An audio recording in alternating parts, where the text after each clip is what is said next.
Buonasera, buonasera, in diretta da Antenna 3 Nord-Est, edizione speciale dei nostri telegiornali e della nostra informazione per la visita del Capo dello Stato Sergio Mattarella a Longarone e a Belluno. Il Presidente della Repubblica arriverà alle 10:30 nel cimitero, vedete, abbiamo già, vedo le immagini in collegamento già Marta Marangon, che sentiremo tra pochissimo. Avremo proprio la diretta sulla visita del Capo dello Stato a Longarone. Inizierà a Longarone per ricordare la tragedia del Vajont. Ricorderete nel novembre del 1963 ci furono 1917 morti, una tragedia che è stata ricordata proprio nell'anniversario, e eravamo anche noi ovviamente presenti con la popolazione, con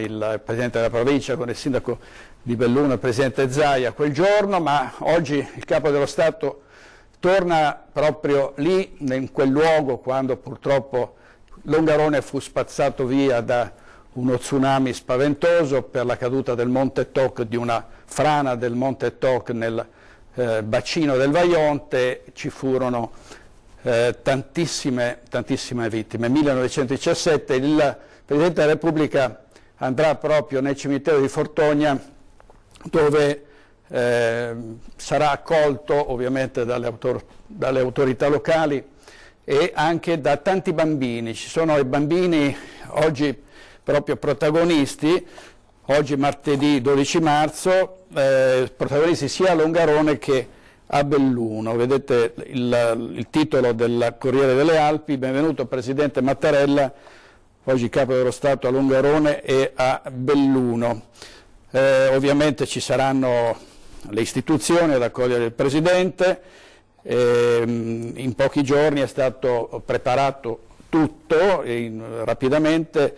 Il Capo dello Stato arriverà al cimitero monumentale delle vittime del Vajont a Fortogna alle 10:30, vi dicevo. Qui è programmata la deposizione di una corona e un breve saluto alla comunità del Vajont, rappresentata dalle 3 associazioni dei superstiti e dei sopravvissuti, che chiederanno al Presidente più attenzione da parte delle istituzioni e dell'associazione Tina Bellin. Allora, se Marta Marangone è pronta, potremo darle subito la linea. Fatemi sapere dalla regia se possiamo già partire con il collegamento. Sì, direttore. A te la linea, Marta.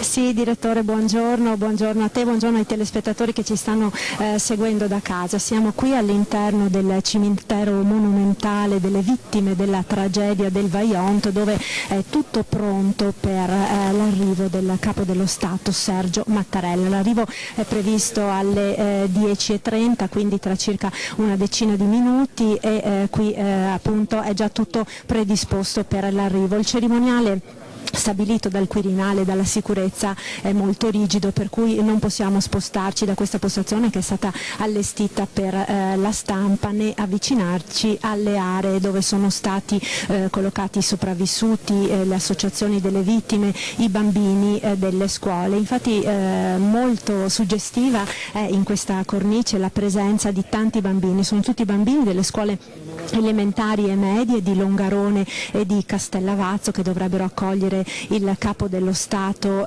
cantando l'inno di Mameli. E poi ci sono tante persone, tanti cittadini che sono voluti venire appunto per questo momento, che è ritenuto davvero molto importante per la comunità, una comunità quindi che si stringe al Capo dello Stato. Ci hanno detto diverse persone che abbiamo sentito prima di entrare, perché rappresenta un momento di unità del Paese, e l'attenzione che questo territorio chiede allo Stato è grande, ed è proprio questo l'elemento, diciamo, che ha fatto sì che oggi, appunto, in questo momento dedicato alla commemorazione delle quasi 2000 vittime, 1917 persone che persero la vita nella tragica notte dell'ottobre del 63, quando quest'onda alta 250 metri si abbatté sulla Valle del Piave, travolgendo il paese di Longarone, ma anche tutte le frazioni Castellavazzo, Rivalta, Pirago, Villanova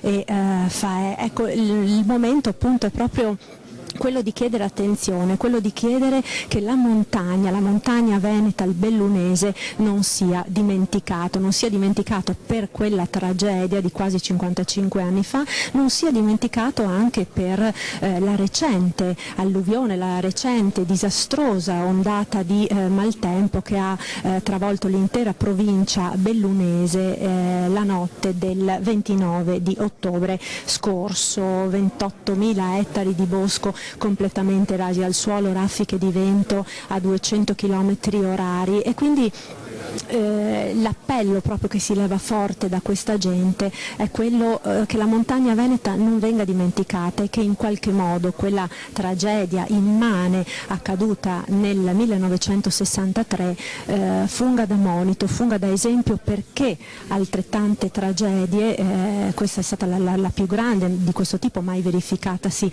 in Europa, possano ripetersi. E in effetti questa visita del Presidente della Repubblica è articolata in due momenti. Questo primo momento appunto a Longarone, a Fortogna, nel cimitero monumentale delle vittime del Vajont, dove il Presidente della Repubblica deporrà una corona d'alloro ai caduti, e poi avrà questo momento privato di incontro con appunto le associazioni delle vittime, e un secondo momento a Belluno invece a partire dalle 12 con tutti i sindaci della provincia, con le autorità, per fare il punto proprio sull'ondata di maltempo. Due quindi aspetti, quello del Vajont e quello del maltempo, che sono strettamente collegati anche in quel discorso che quella lettera aperta, potremmo definire, che il Presidente della Repubblica ha consegnato alla stampa, ad un quotidiano locale domenica, proprio per spiegare le ragioni di questa sua visita. E proprio in riferimento alla tempesta del 29 di ottobre, ciclone, l'ha definita il Presidente Mattarella, che si è abbattuto sul bellunese, il Capo dello Stato sottolinea come eventi di così straordinaria portata interrogano le persone e la società sul rapporto con la natura, che tuttavia non esonera da responsabilità, e spesso siamo costretti a riconoscere che più della natura è stata la colpa degli uomini, che di colpa degli uomini si sia trattato nel caso della tragedia del 9 ottobre del 1963, non ci sono dubbi, una tragedia che è stata provocata non certo dalla natura quanto sicuramente dall'avidità dell'uomo, e che anche nella tragica ondata di maltempo, nella devastante ondata di maltempo che ha travolto la nostra regione il 29 ottobre, ci sia la mano dell'uomo. Anche in questo caso, sottolinea il Presidente Mattarella, si può appunto fare questo paragone. Perché sicuramente un evento meteorologico di questa portata è frutto di mutamenti climatici, dei mutamenti climatici che appunto sono proprio quelli caratterizzati dalle indiscriminate emissioni di gas serra. Quindi l'intervento dell'uomo c'è anche in questo. Quindi un parallelo, diciamo, che vale per la tragedia del Vajont di 55 anni fa, vale anche appunto per i mutamenti climatici, tanto che la lotta ai mutamenti climatici è stata definita dal Presidente Mattarella in questa lettera sfida chiave per il nostro tempo. Peraltro, ritornando alle voci che abbiamo raccolto proprio prima di entrare all'interno del cimitero monumentale, ci sono anche quelle di numerosi sopravvissuti, quali hanno voluto proprio ricordare con parole veramente commoventi quanto accaduto quella notte. Ci diceva un anziano signore che all'epoca era soldato anche qui alla caserma di Belluno, che da queste parti il Monte Toc si chiama così perché Toc in dialetto vuol dire marcio, quindi era una montagna che tutti qui sapevano era a rischio, una montagna che tutti qui sapevano essere potuta frenare. Un allarme quindi quello della popolazione, che non è stato ascoltato e che purtroppo ha provocato questa devastante tragedia. Lo ricordiamo perché veramente sono dei numeri impressionanti. È stata un'onda alta 200 metri che ha riversato sulla valle del Piave 50 milioni di metri cubi d'acqua, una frana da 263 milioni di roccia che è finita all'interno del Vajont. Ecco, stanno facendo le prove la banda e i corazzieri e si vede l'elicottero in lontananza. Non so se Federico Cibotto riesce ad inquadrarlo. Il Presidente della Repubblica sta arrivando con l'elicottero, è partito infatti dall'aeroporto di Strana questa mattina, dove appunto è atterrato con il volo di Stato, e da qui ecco, vedete l'elicottero che sta arrivando, e da qui appunto da Istrana il Presidente della Repubblica sta arrivando a Longarone.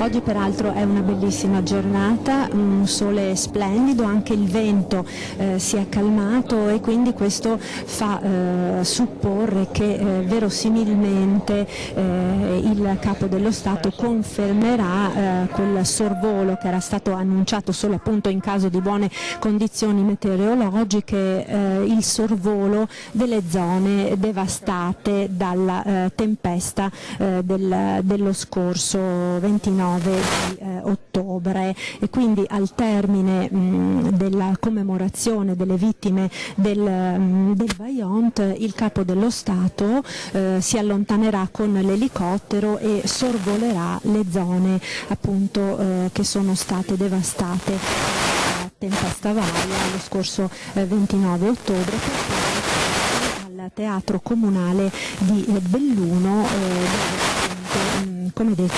incontrerà le autorità. Dovrebbe essere in compagnia sull'elicottero con il Presidente della Regione Luca Zaia, visto che la Regione ha come dire, preso in mano la gestione di questa visita, caldamente richiesta dal Sindaco di Longarone, nonché Presidente della Provincia di Belluno Roberto Padrina. L'abbiamo incontrato poco fa e ci ha espresso appunto la grandissima soddisfazione dell'essere riuscito ad organizzare questa visita. Il Presidente della Repubblica aveva annunciato di non essere potuto essere presente in occasione delle commemorazioni della tragedia del 9 di ottobre, ma ha annunciato che appunto ha promesso che avrebbe fatto il possibile per venire,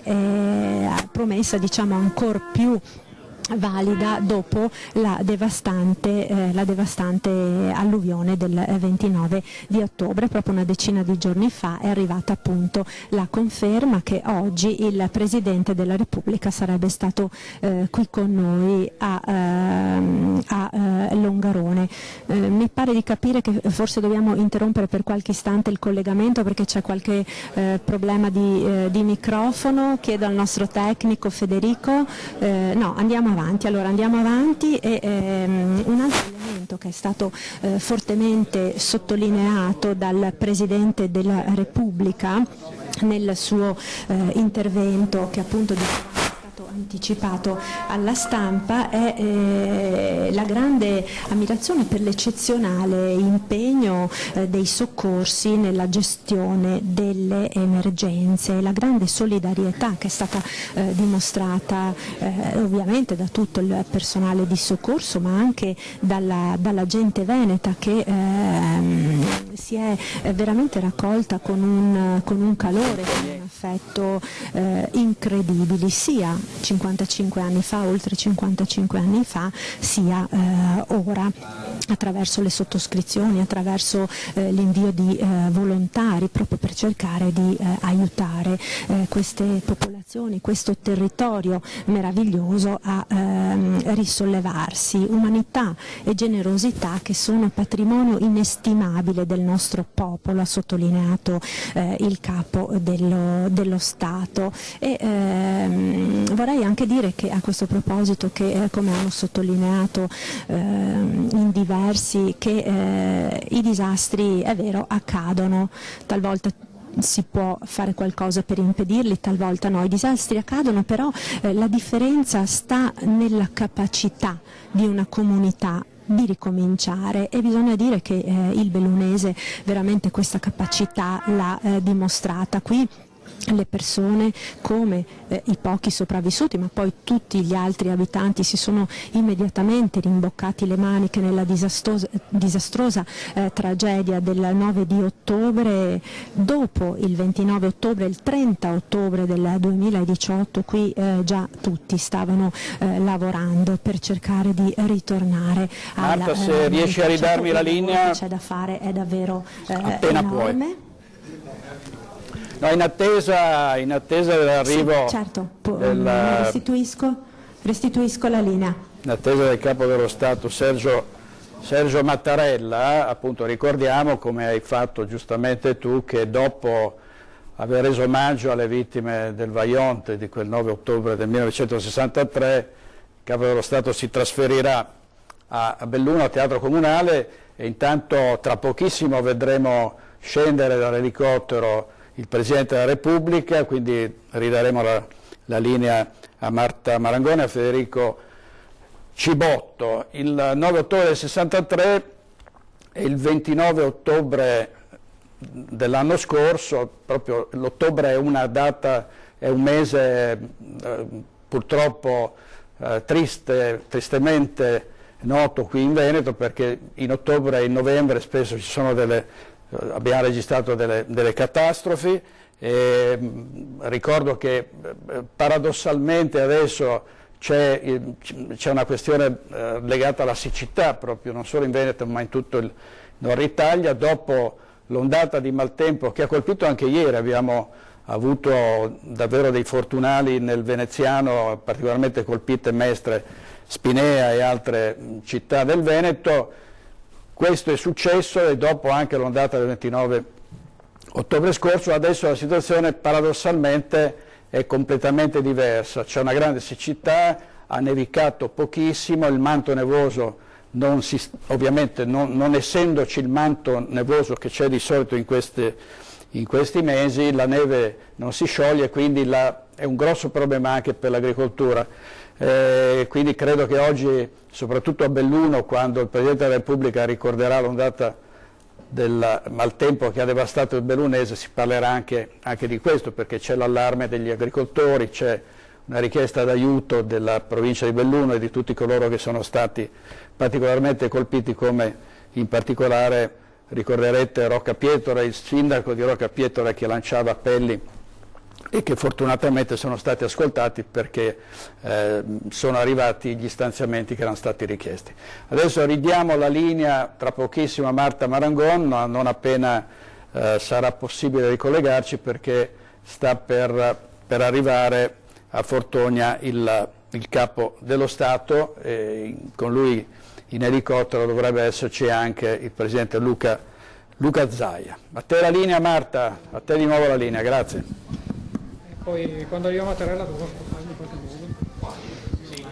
Sì, direttore, rieccoci qui in diretta da Fortogna. Allora tra pochissimi minuti dovrebbe appunto arrivare il capo dello Stato Mattarella. Abbiamo visto poco fa l'elicottero che stava atterrando, quindi a momenti insomma dovrebbe atterrare. Sergio Mattarella che arriva qui a Fortogna a 16 anni dall'ultima visita di un capo dello Stato. Nel 2003 era il quarantennale della tragedia del Vajont, venne qui a Longarone, poi sulla diga fino a Erto e Casso il presidente Carlo Azeglio Ciampi. Per il cinquantennale invece venne il presidente del Senato Grasso, seconda carica dello Stato, non avendo potuto partecipare l'allora presidente della Repubblica Napolitano, che proprio in quell'occasione fu un messaggio che fece molto clamore, presentò le scuse dello Stato per non avere contribuito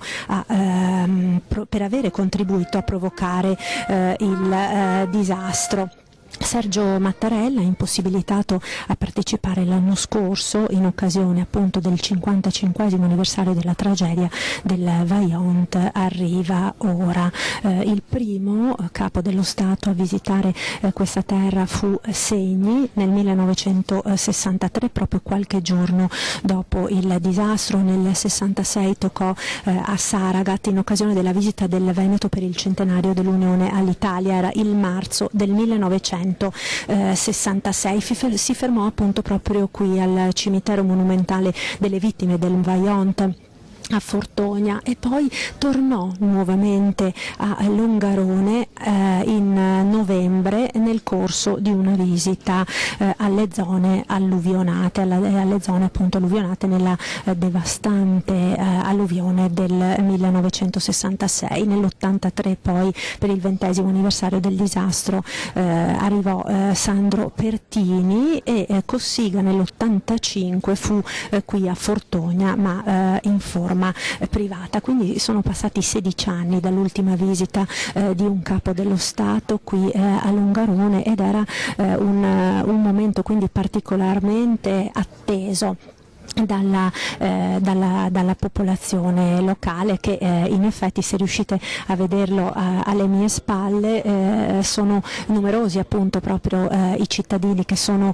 giunti qui per poter assistere a questa cerimonia. Altrettanti sono rimasti fuori perché all'interno sono potuti entrare soltanto gli associati, diciamo appunto alle associazioni che raccolgono i parenti e i sopravvissuti delle vittime di quella tragedia. Quindi una visita sicuramente molto attesa da parte della comunità e una visita che il presidente della provincia di Belluno, nonché sindaco di Longarone, ha caldeggiato per mesi, proprio chiedendo esplicitamente al presidente di essere qui per questa visita. Allora, il Presidente appunto nella lettera che ha inviato alle popolazioni bellunesi per preannunciare questa sua visita ha sottolineato come le immagini dei boschi distrutti, dei milioni di alberi schiantati, delle strade travolte dalle frane, della natura completamente sconvolta da questo ciclone atmosferico che alla fine dell'ottobre del 2018 si è abbattuto sul Veneto con particolare veemenza proprio in queste aree, in particolare nella Gordino, nel Comelico, nel Cadore, sono sotto gli occhi di tutti e sono incise proprio nella memoria delle comunità lontane locali. Momenti come altre tragedie, scrive il Presidente, che sono consegnate alla storia delle popolazioni e delle famiglie legate alla memoria delle vittime che appunto il Presidente desidera ricordare più di ogni altra cosa, e in effetti il fatto che lui abbia voluto cominciare questa sua visita nel bellunese proprio da qui, proprio dal cimitero monumentale delle vittime del Vajont, è segnale proprio di questa particolare attenzione, di questa volontà del Capo dello Stato di rinnovare proprio il sentimento più profondo di solidarietà nei confronti dei familiari e dei parenti delle vittime. Eventi di così straordinaria portata, scrive Mattarella, interrogano le persone e la società intera rispetto al rapporto con la natura. La coscienza dei propri limiti non esonera tuttavia da responsabilità, anzi dovrebbe spingere anzitutto le istituzioni ad esercitarle con sempre maggiore impegno e rispetto anche negli equilibri dell'ecosistema. Ecco, il Presidente sta arrivando, sentiamo il rumore dell'elicottero, evidentemente quando l'abbiamo visto passare pochi minuti fa l'elicottero è proseguito per andare a sorvolare la diga di Longarone e ora a quanto pare sta per atterrare nel piazzale. Eccolo, lo vediamo, sta per arrivare, sta per imboccare adesso la Valle del Piave. Sentite l'applauso da parte dei cittadini, perché ecco, il Presidente Mattarella adesso è appena entrato, ecco, lo vedete, accompagnato dal governatore del Veneto Luca Zaia e dal presidente della provincia di Belluno Padrin e dal presidente che è anche il sindaco di Longarone.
Raccogliamoci nel silenzio e nella preghiera mentre ci accingiamo a porre un segno di profondo legame con le vittime della tragedia del Vajont. Il gesto della deposizione della corona da parte del Presidente della Repubblica in questo luogo, che custodisce le reliquie di bambini, di giovani, di adulti, di anziani, uomini e donne, sia non solo il nostro onorato, ma esprima anche il nostro operare per la riconciliazione, la giustizia e la pace. Per questo preghiamo. O Dio, Signore del creato, che ammiriamo tra queste montagne, Signore della storia che ci accompagni e guidi nella tua provvidenza, avvalora con la tua benedizione il segno che deponiamo in questo luogo sacro. Riconsegniamo a te tanti fratelli e sorelle di ogni età che sono diventati vittime del disastroso evento del 9 ottobre 1963. La loro memoria susciti coraggio e speranza nei loro familiari, nei paesani sopravvissuti e superstiti, nella popolazione di oggi, a chi ha la responsabilità amministrativa, politica, civile e religiosa delle nostre comunità, Tu garantisci sapienza di vita, capacità di ascolto, gratuità di atteggiamento interiore e di scelte operative, ricerca spassionata di giustizia, di riconciliazione e di pace. E te lo chiediamo nell'intercessione di Maria, la cui immagine, custodita nella chiesa parrocchiale di Longarone, porta le ferite del disastro del Vajont. E te lo chiediamo per Cristo nostro Signore. Amen.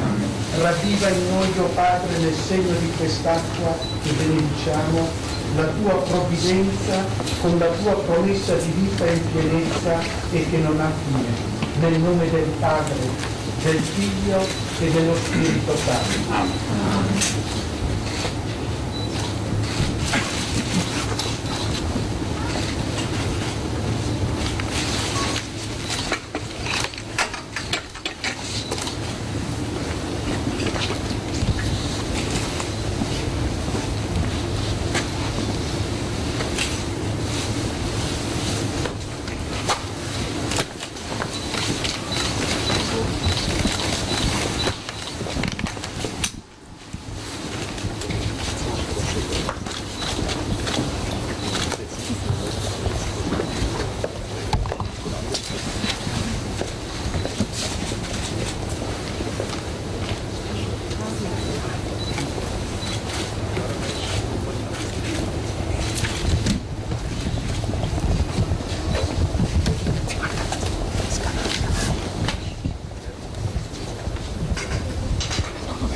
Non lo vedo.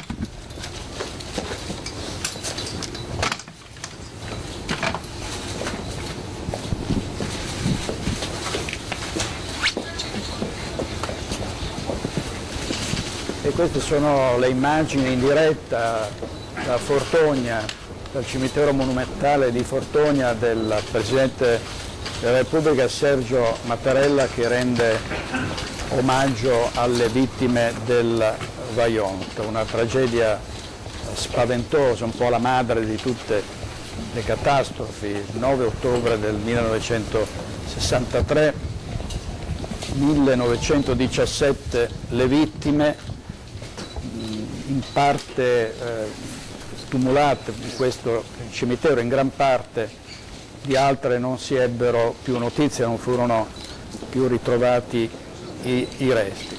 E leggo in diretta da Fortogna. Io direi di ridiamo subito la linea a Marta Marangon, perché il Capo dello Stato probabilmente adesso si soffermerà con alcuni sopravvissuti, i cosiddetti bambini del Vajont, che ebbero salva la vita in quella tragedia. Marta, ti ridò la linea.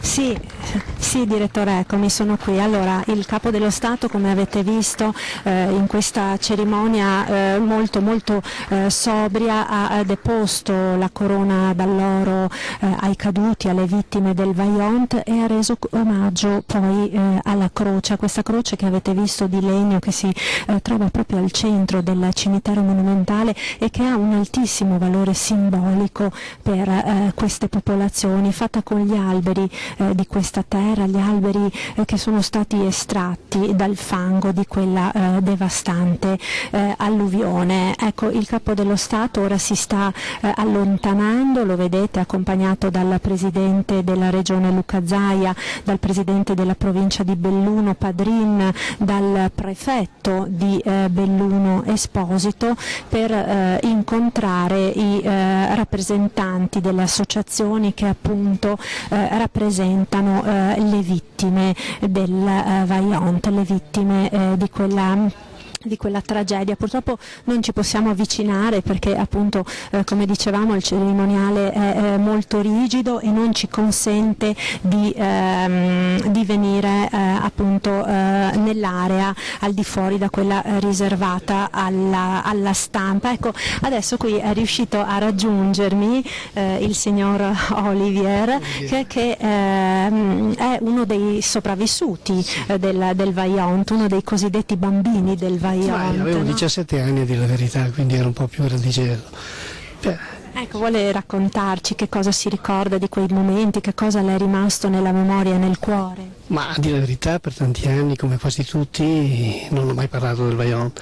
Poi c'è stato Paolini che ha fatto il suo monologo, quindi ha smosso le anime di qualcuno, e quindi piano piano abbiamo cominciato a ricordare, psicologo oppure anche di ciò che i nostri più anziani che ci raccontavano, e là ho cominciato a ricordare. Quindi io sono stato travolto dall'acqua, sott'acqua, ho avuto la fortuna di non perdere i sensi, di raccogliere anche la mamma, pur non sapendo che la mamma poteva essere un qualunque detrito, quindi ci siamo salvati, il papà ci ha aiutati a tirarsi fuori dai detriti, e quindi sono uno dei fortunati che oltretutto non ha perso nessuno al di fuori, che noi ci siamo salvati, insomma. Ecco, però quello che lei ha visto intorno a sé, tutti i suoi amici, conoscenti... Questo dopo tanti anni, perché in principio nessuno non ci si ricorda, non ci si rende conto di quello che è stato, per me il Vajont non era niente, insomma. Quasi un blackout della memoria che ha voluto cancellare quel momento troppo drammatico e troppo tragico per poter essere ricordato. Sì, penso di sì, come mio padre mi raccontava che era stato in campo di concentramento, quindi anche lui non ha mai fatto una parola, quindi anch'io per tanti anni, poi adesso faccio anche l'informatore della memoria, quindi raccontare agli altri, specialmente ai giovani, perché un domani non facciano lo stesso errore di chi di 50 anni fa l'ha fatto, sembra magari sollevarsi da quel peso che ho tenuto in grembo per tanti anni, insomma.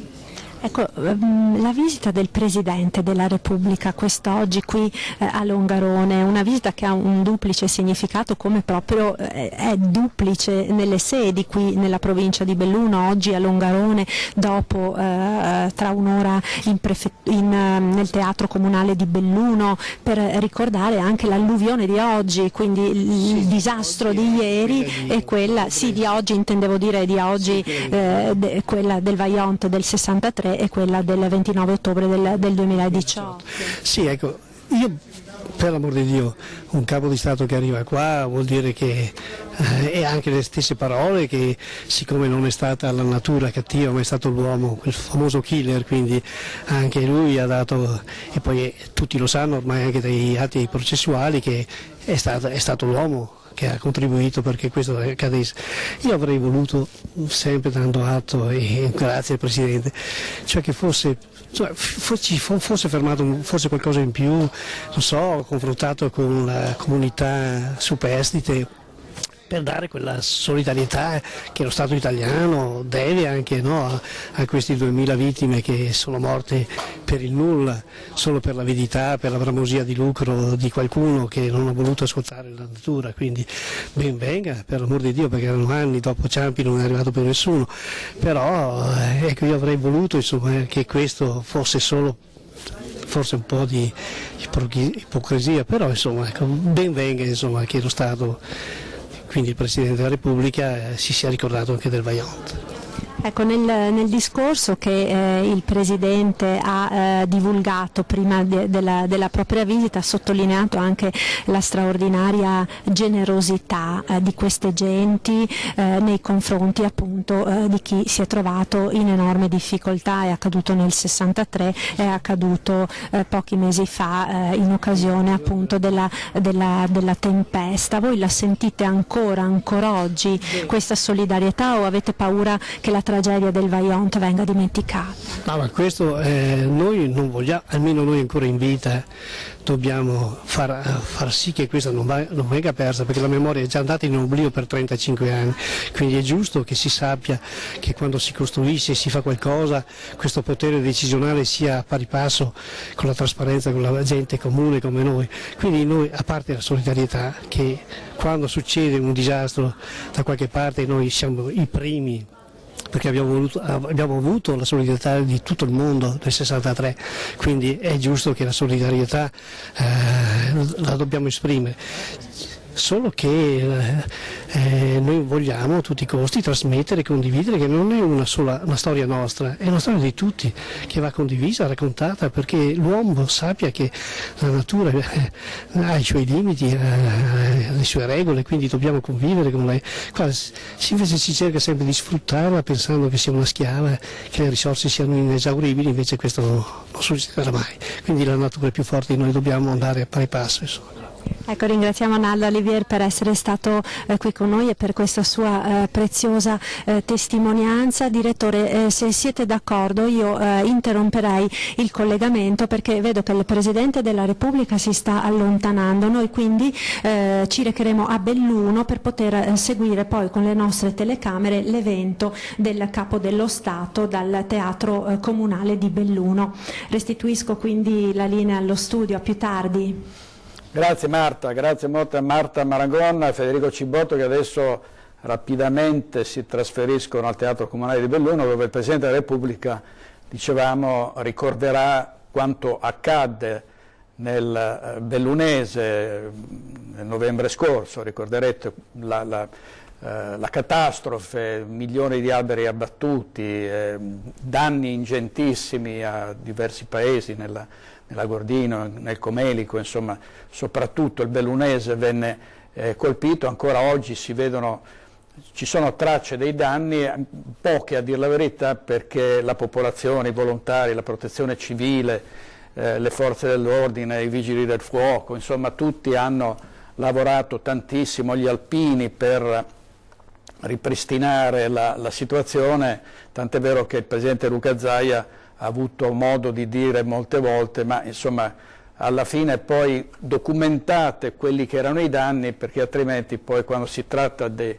arrivare ai risarcimenti qualcuno potrebbe dire ma i danni non ce ne sono stati. No, il problema è che, tra virgolette, che poi la popolazione locale si tira sulle maniche, evita di piangersi addosso e in pochi giorni rimette tutto in ordine, o quasi tutto, perché ancora i danni sono tanti, sono incalcolabili e sono arrivati per fortuna dei finanziamenti. Quindi sentiremo anche il discorso al Teatro Comunale di Belluno del Capo dello Stato, avete visto che con lui c'era il Presidente Luca Zaia. Oggi con tutta probabilità, almeno pubblicamente, il Capo dello Stato non accennerà all'autonomia differenziata, se ne è occupato, come sapete, con il Presidente del Senato Casellati e con il Presidente della Camera Fico nei giorni scorsi a proposito del ruolo del Parlamento. È un tema importantissimo nel Veneto, può darsi che la visita del Presidente della Repubblica abbia un significato anche da questo punto di vista, ma ovviamente oggi c'è ancora l'omaggio ai caduti del Vajont, il ricordo dell'ondata del maltempo che ha devastato il bellunese e quindi dei ragionamenti e delle riflessioni del Presidente della Repubblica sui cambiamenti climatici, sulle inadempienze dell'uomo, qualora ci siano e ci siano state, come nel caso del Vajont ovviamente, anzi colpevoli inadempienze, e quindi di questo si parlerà al Teatro Comunale di Belluno. Intanto io direi con la regia di mandare in onda ancora, ricordiamo quella catastrofe del 9 ottobre del 1963, abbiamo mandato in onda il documentario di Ferdinando Avarino, direi un docufilm eccezionale proprio, che ha dato voce ai superstiti, ha ricostruito quella tragedia proprio minuto per minuto, in quella notte in cui dal Monte Toc si staccarono, pensate, 271 milioni di metri quadri di roccia e fango che precipitarono a una velocità di 80 km/h all'interno del bacino idroelettrico, sollevando 3 onde gigantesche, una colpì Erto e Casso e distrusse questi 2 comuni, l'altra superò la diga che, come sapete, è ancora in piedi ed è visibile a Longarone, e piombò sul paese. Erano le 22:39 di quella sera e molta gente stava guardando la partita in televisione, altri erano a letto, insomma, nonostante ci fossero state tante avvisaglie, tante prove per simulare delle frane, per favorirle, anzi, perché si sapeva che quel Monte Toc era fradicio, era marcio, come raccontava Marta Marangon, ma purtroppo accadde l'irreparabile. Allora vediamo, vi dicevo, alcuni documenti. Questo riguarda proprio i soccorsi poche ore dopo la tragedia. L'intervento della SETA immediato è stato quello di cercare di capire cosa era successo. La risposta più drammatica è stata che è stato cancellato un paese, eliminato, distrutto. Hanno pensato subito di mandare sul posto un elicottero che potesse fare opera intanto di salvataggio di persone oppure di portare in zona quello di cui ci fosse bisogno e di tenersi in contatto costante con le prefetture. Io ricordo che c'era un giornalista americano e mi è rimasto impressa la domanda e la risposta. Dice: ma Longarone dov'è? E la risposta è stata: dove sei tu? Tu sei sul Longarone e non c'era assolutamente nulla intorno. A vedere la signora che mi viene vicino, che mi dice: Alpino, dammi mio figlio. Ma dov'è, signora? Lo sapevamo. Camminiamo sopra le spalle e teste dei morti. Robe da diventare pazzi. Un ragazzo di 20 anni che era ancora in vita e mi diceva, spostato sulla riva del Piave, e mi diceva: dammi una mano, dammi una mano, dammi una mano. E la mano collodata è rimasto, basta. Ed era gonfio, gonfio, gonfio, pieno di acqua. E dopo l'ho visto, ho aspettato e dopo un'ora aveva gli occhi spalancati come dicesse: tirami su. Tutti che piangevano, l'acqua che veniva giù, non si sapevano andare.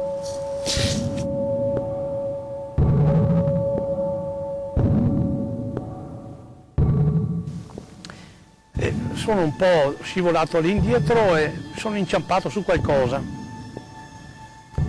e mi giro con i fari del camion che avevo dietro. C'era un ragazzino per terra in mezzo alla strada, c'era fango, c'era un bambino, aveva avuto 8-9 anni, una roba del genere, e era sul dorso immobile, aveva, mi ricordo, l'osso del femore della gamba fuori completamente.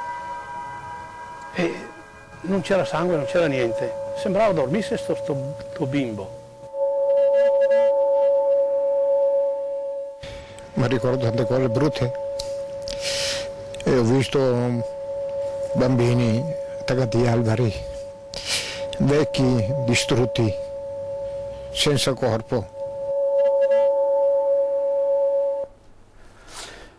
Avete visto una testimonianza, anzi diverse testimonianze toccanti, commoventi, raccolte da Ferdinando Avarino nel docufilm che abbiamo mandato più volte in onda e che riproduciamo perché proprio danno il senso della tragedia, il dolore e gli occhi di chi ha avuto modo di vedere proprio il giorno dopo quanto era accaduto. Un paese, Longarone ed altre frazioni vicine spazzate via da questa ondata spaventosa delle 22:39. I superstiti ricordano spesso di avere percepito un vento gelido misto ad acqua che ha preceduto l'ondata che ha travolto tutto e fatto 1917 vittime. Vediamo il Corriere delle Alpi che riporta la foto del Presidente della Repubblica col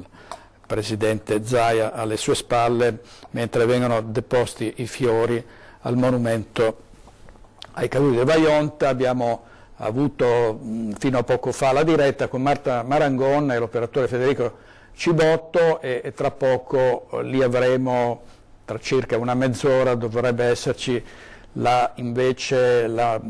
l'incontro al Teatro Comunale di Belluno sull'ondata del maltempo che ha devastato il bellunese. Vediamo un altro documento tratto dal documentario di Ferdinando Varino, sempre sulle testimonianze dei sopravvissuti. Vediamo. È durato un attimo, ricordo bene il vento forte e poi il forte boato, e poi la casa che ha cominciato a tremare. Pensavo fosse il terremoto, ma è stato come proprio un lampo.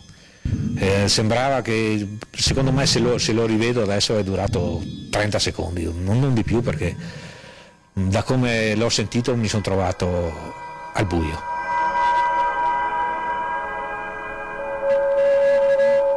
Questa è la testimonianza di Gino Fiabani di Bolago. La mattina del 10 ottobre 1963, mentre mi trovavo al lavoro nei miei terreni vicino al cimitero e non sapevo niente di quel che era successo la sera prima, arrivò un furgone di pompieri, seguito da alcuni camion di un'impresa privata carichi di morti. Mi chiesero se li aiutavo e poi l'allora segretario comunale di Sedico mi domandò se potevo continuare anche nei giorni successivi e se restavo lì a custodire i morti. Prima li portammo, eravamo in 5-6 tra volontari e operai mandati dal comune, nella vecchia chiesa sconsacrata di San Faustino e poi all'esterno e li lavammo. Erano circa una settantina, tutti sfigurati. Dopo li sistemammo bene sul pavimento all'interno della chiesa. Tra questi c'erano 5-6 bambini che adagiammo con grande cura appena dentro, vicino al campanile. Ricordo ancora con commozione i parenti venuti dall'estero a cercare i loro cari. Tra questi un papà venuto dalla Germania, il quale trovò proprio qui a Libano la sua bambina, che io vestii con gli abiti di mia figlia, e per anni poi restai in amicizia con la sua famiglia. Tremendo, veramente tremendo rivedere queste immagini e sentire questi ricordi. Il Veneto flagellato proprio dal maltempo anche recentemente, ma sono tantissime le calamità che hanno segnato la storia di questo territorio. Ricordiamo il Polesine nel 1953, poi la grande alluvione del 2010 che noi seguimmo ora per ora, primi tra tutti proprio ad assistere anche con i nostri servizi, la nostra informazione alle popolazioni colpite in tante province del Veneto, e poi ci fu la tragedia di Refrontolo, il tornado della Riviera del Brenta, insomma, e quello che accadde anche vicino a Cortina quando ci fu una frana che fece delle vittime. Però una catastrofe come quella del Vajont non può non restare nella memoria, non solo per il numero delle vittime, ma anche per gli errori che sono stati commessi dall'uomo, dalla SADE in particolare, che nascose delle prove che avrebbero dovuto indurre la società costruttrice a interrompere i lavori e a dare un allarme adeguato. Vediamo un altro documento e poi ci sarà in studio anche Ferdinando Avarino. Vediamo. Quella notte, come tanti giovani, io avevo 17 anni all'epoca, ero al bar a vedere quella partita famosa di Coppa dei Campioni, e sul 2-0 di Real Madrid, che era sul Ranger Glasgow, qualcosa mi ha detto di andare a casa, cioè come un presagio, ed è stata la salvezza non solo mia ma anche dei miei genitori. Quindi a casa arrivo poco prima, non ho fatto tempo neanche a tirare giù le coperte, che è andata via la luce, un grande boato, cioè quel rumore insostenibile, un rumore che ancora adesso mi fa paura, quindi non si può raccontare. Gridando al terremoto alla mamma, io l'ho seguita, non ho fatto neanche un paio di passi, che l'acqua mi ha preso, mi ha risucchiato, mi ha portato giù tra la sala e la cucina, e ho cominciato a girare, sentendomi sbattere a destra e a sinistra dai detriti che entravano. La mia casa, premetto che è stata su, perché le altre hanno fatto una barriera, quindi 4-5 case sono state distrutte dall'onda e quindi hanno fatto da barriera la mia, quindi l'acqua è entrata, ha preso solo il primo piano, e io pensavo che fosse qualcosa che arrivasse dall'alto, e pensavo che qualche detrito magari mi avrebbe colpito la testa e non sarei stato in vita. Quindi ho bevuto tanto, l'acqua ha fatto il suo corso, poi ha fatto il deflusso e anche là la grande fortuna ha voluto che mi fermassi su qualcosa che era rimasto in piedi e sempre sott'acqua mi è arrivato addosso qualcosa che poteva essere qualunque tipo di detrito, invece era la mamma, quindi ho fermato anche la mamma sott'acqua prima che l'acqua la portasse all'esterno.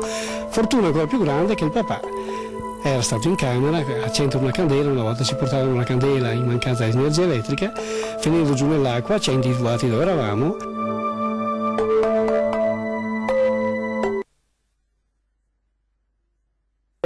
Siamo in attesa di ricollegarci con Marta Maragone e Federico Cibotto. Questa volta saranno a Belluno, al Teatro Comunale, dove il Capo dello Stato ricorderà l'ondata di maltempo che ha devastato il nostro territorio. Ferdinando, grazie, buona giornata. Allora, abbiamo rivisto le immagini di quel tuo documentario, devo dire straordinario, che abbiamo mandato in onda molte volte e che ha ricostruito quella tragedia, no?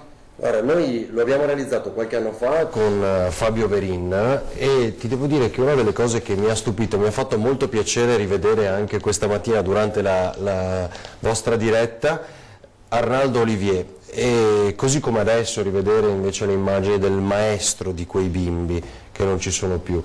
E una delle cose che mi ha colpito quando realizzammo questo documentario a 50 anni dal dramma, dalla tragedia del Vajont, era come queste persone vivessero ancora questa angoscia all'interno della propria anima, come alcuni che hanno vissuto sotto il fango ore e ore in attesa dei soccorsi abbiano difficoltà, per esempio ci raccontavano, a viaggiare in auto anche solo con il finestrino chiuso, quindi devono tenere almeno uno spiraglio ma per sentire dell'aria, altri invece trovano conforto nel buio della sera, cioè storie incredibili e persone come Arnaldo che mi riempie il cuore oggi siano le guide della memoria di quello che è stato il Vajont, ancora si commuovono, piangono, fanno fatica. Lui stesso ha raccontato, ha detto che non è riuscito a raccontare per anni e anni cos'è stato il Vajont. Poi sappiamo, insomma, è stata una storia che soltanto decenni dopo è diventata di dominio pubblico. Vi ascoltavo in questa diretta e in effetti una delle cose che forse è giusto ricordare è che le scuse le fece Guido Bertolaso, cioè un uomo che allora era alla guida della protezione civile, veniva citato. Ieri sera abbiamo un po' preparato questa diretta con l'assessore regionale Bottacin, che oggi è sui luoghi colpiti dal Vajont e dall'alluvione del 2018, e lui ci ha detto, come ricordava anche Marta Maragone, sono 16 anni che non si vede un capo dello Stato, quindi anche questa visita comunque è molto importante. Poi insomma, per me sentire riecheggiare le note del silenzio tra quelle vallate è un'emozione fortissima. Molti si chiederanno, no? Perché oggi il Capo dello Stato viene in Veneto, no? Prima accennavo a cosa il Capo dello Stato ha detto così in maniera molto sobria riguardo all'autonomia differenziata, ne ha parlato col Presidente del Senato e col Presidente della Camera, il ruolo del Parlamento. Oggi probabilmente leggevo un pezzo di Marzio Breda, che è un quirinalista, il Presidente della Repubblica non farà cenno ovviamente pubblicamente, probabile che ne parli, anzi sicuramente ne parlerà col Presidente Zaia, però ha un significato importante, no? In questo momento, in questa fase storica del Veneto, con le difficoltà che anche questa regione sta attraversando e con la prospettiva dell'autonomia che è comunque lontana. Tu dici che si sta lanciando un segnale? Non so, potrebbe essere letta così un po' questa visita, che arriva in un momento in cui, diciamo, l'anniversario era già stato celebrato, e arriva in un momento comunque per questa regione molto importante e molto cruciale. Queste sono le immagini appunto di Sergio Mattarella. Pochissimi minuti fa abbiamo seguito in diretta con Marta Marangoni e Federico Cibotto appunto la deposizione di una corona in memoria delle vittime al cimitero di Fortogna, vittime del Vajont. Direttore, se conosciamo un po' il governatore Zaia, secondo me una battuta, diciamo una cosa, una richiesta sull'autonomia sicuramente mentre camminano o hanno fatto il giro in elicottero, perché tra l'altro non è ancora chiaro se hanno anticipato, perché mi è sembrato di intendere, ci avevo messo qualche minuto in più per l'arrivo, forse sulla diga del Vajont, quello senz'altro, in questi istanti dovrebbe essere nuovamente in volo, ma lo scopriremo tra poco anche da Marta Marangon, che rapidamente deve spostarsi dal cimitero di Fortogna per raggiungere invece il teatro comunale di Belluno, perché tra poco ci collegheremo di nuovo in diretta anche nel corso della mattinata, quindi nel telegiornale, durante il telegiornale della nostra prima edizione di Antena 3. Dicevo, visto che ci avviciniamo anche al tema degli alberi, ieri sera abbiamo anticipato con l'assessore Bottacin e abbiamo discusso dei 976 milioni di euro che dovrebbero arrivare nel nostro territorio, così come deciso dal governo. Bottacin ricordava come sia importante il fatto che anche a mesi di distanza, dove se parliamo di alluvione in un certo verso può essere letta come una lentezza dello Stato, ma noi vogliamo interpretare la seconda parte, diciamo, di questo ragionamento, cioè il fatto che comunque a mesi di distanza ci sia una presenza importante sul nostro territorio come quella del Capo dello Stato, che non vuole dimenticare due drammi diversi, se vogliamo, per l'entità ovviamente, come quello del Vajont e dell'alluvione del 2018. Comunque 976 milioni di euro, 409 già quest'anno, e ci diceva Bottacin di questi finanziamenti dal governo, 100 milioni di euro subito andrebbero entro il 2019 a rimborsare famiglie e imprese colpite dall'alluvione che abbiamo vissuto tra ottobre e novembre. Sì, è vero, si è visto anche in questa circostanza, insomma, che la Regione del Veneto con molte pressioni, io ricordo l'alluvione del 2010, il Presidente Zaia riuscì a strappare questi 300 milioni nel giro di pochi giorni e questa volta, insomma, le risorse sono ancora più ingenti e devo dire, dobbiamo ricordare che rispetto al 2010, nonostante tutto, i danni sono stati meno gravi, perché nel frattempo sono state messe in campo le opere, 900 cantieri, bacini di laminazione, il rafforzamento degli argini. Certo, non era stato previsto un vento a 207 km all'ora in grado di abbattere gli aceri rossi dei violini di Stradivari, del Cansiglio e in altre parti del Bellunese, nel Cadore, insomma veramente una strage che rivediamo in questa. Ci diceva Bottacin, 1 milione di metri cubi di alberi è già stato rimosso, quindi questo è un dato importante. È chiaro che ne restano molti altri, tanti ancora in queste ore. Guardate, queste immagini sono impressionanti, hanno fatto il giro del mondo, lo ricorderete molto bene. E molti in queste ore ancora, mentre c'è neve, mentre qualche altra nevicata forse qualcuno la spera, insomma, soprattutto i turisti del weekend che comunque sono stati vicini alla nostra montagna, questo è importante. Quegli alberi sono ancora dei paravalanghe e quindi molti non possono essere rimossi per questa funzione che hanno assunto. Tra l'altro, dei 976 milioni di euro che il governo ha stanziato nei 3 anni per il solo Veneto, dicevamo 400 da spendere quest'anno e 100 vanno per le famiglie. Mancano, ha detto l'assessore Bottacin, l'uomo delle emergenze del Veneto, mancano quelli che stanzierà il Ministero dell'Ambiente e quelli che dovrebbero arrivare dall'Unione Europea. Quindi questo è anche un dato importante, quindi spera di arrivare ampiamente a copertura del 1,7 miliardi che è il conteggio dei danni che riguarda la nostra regione. Poi ieri sera ricordavamo con un sorriso, ma è importante, il fatto che quando noi, e sembra una stupidaggine ma l'abbiamo sempre fatto con le nostre televisioni, lasciamo in onda il conto corrente per contribuire e aiutare le popolazioni della nostra regione che sono state colpite, facciamo funzione di protezione civile, e quindi abbiamo aiutato la regione a raccogliere questi fondi. Ormai sono più di 4 milioni di euro. Una cifra enorme, no? E se ti ricordi, direttore, in quei giorni c'era il numero, l'SMS, no? per tutta Italia, il solito 45505 mi pare, che valeva per 11 regioni colpite dal maltempo. Bene, con quell'SMS si raccolsero 780.000 euro per 11 regioni in tutta Italia, con un SMS che è la cosa più semplice da fare, donando 2 euro,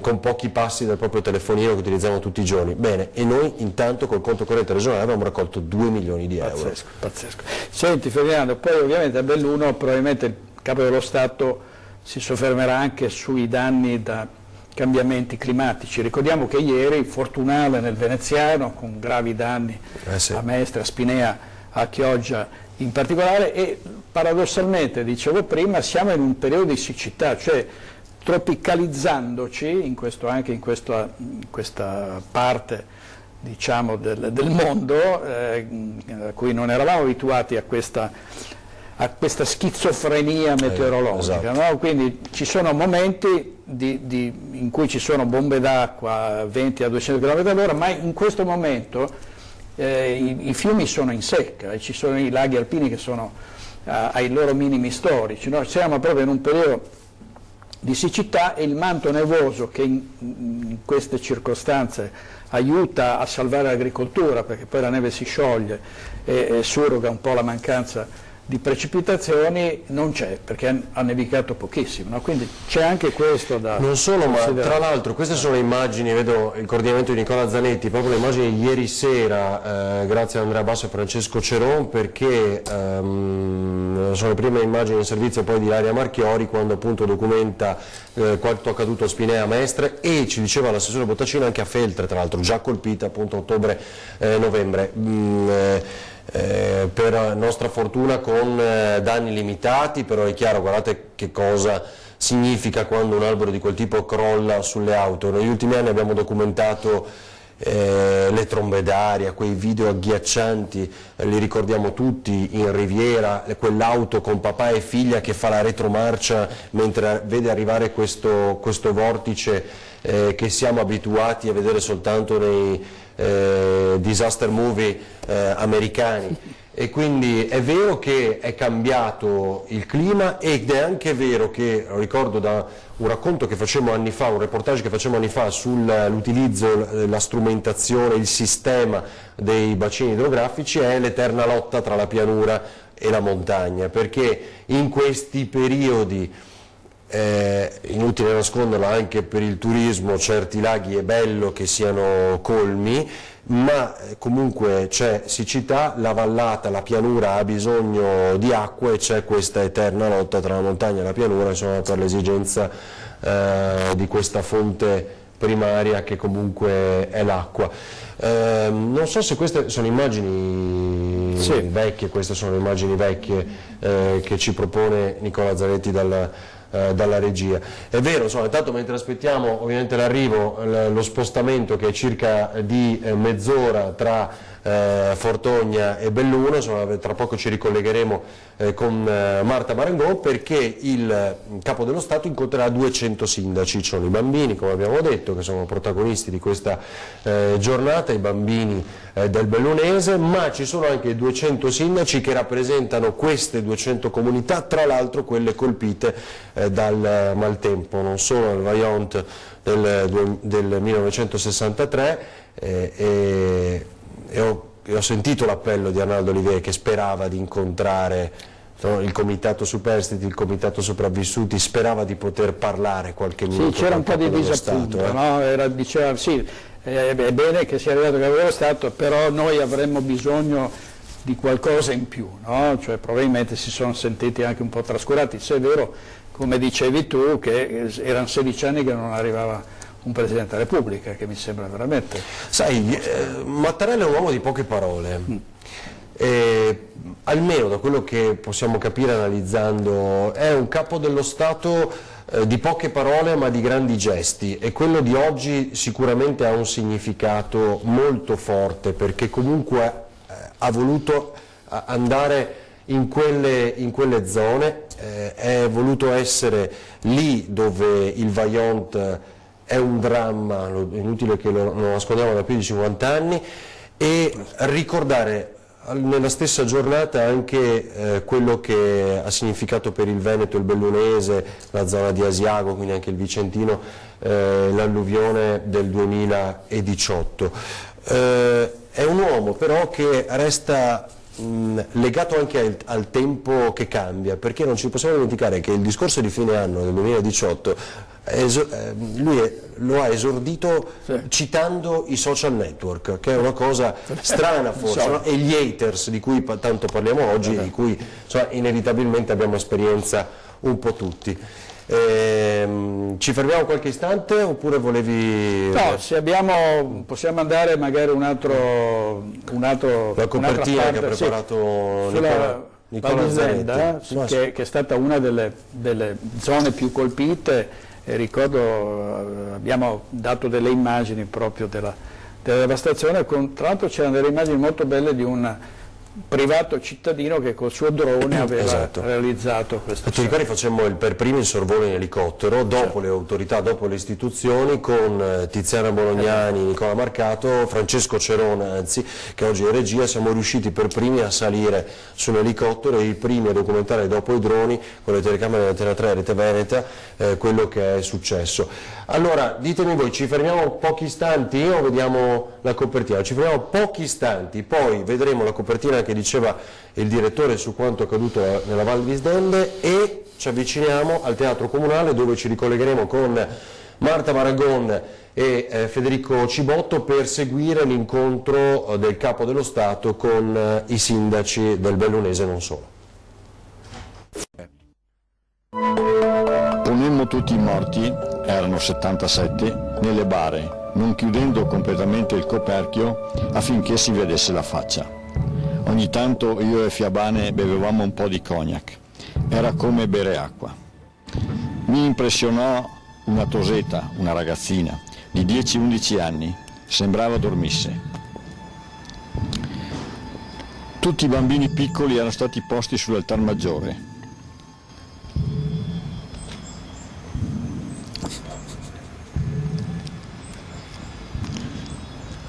Questo è il momento più duro per lei. A uno di 4-5 anni avevano messo un vestito blu con la farfallina rossa.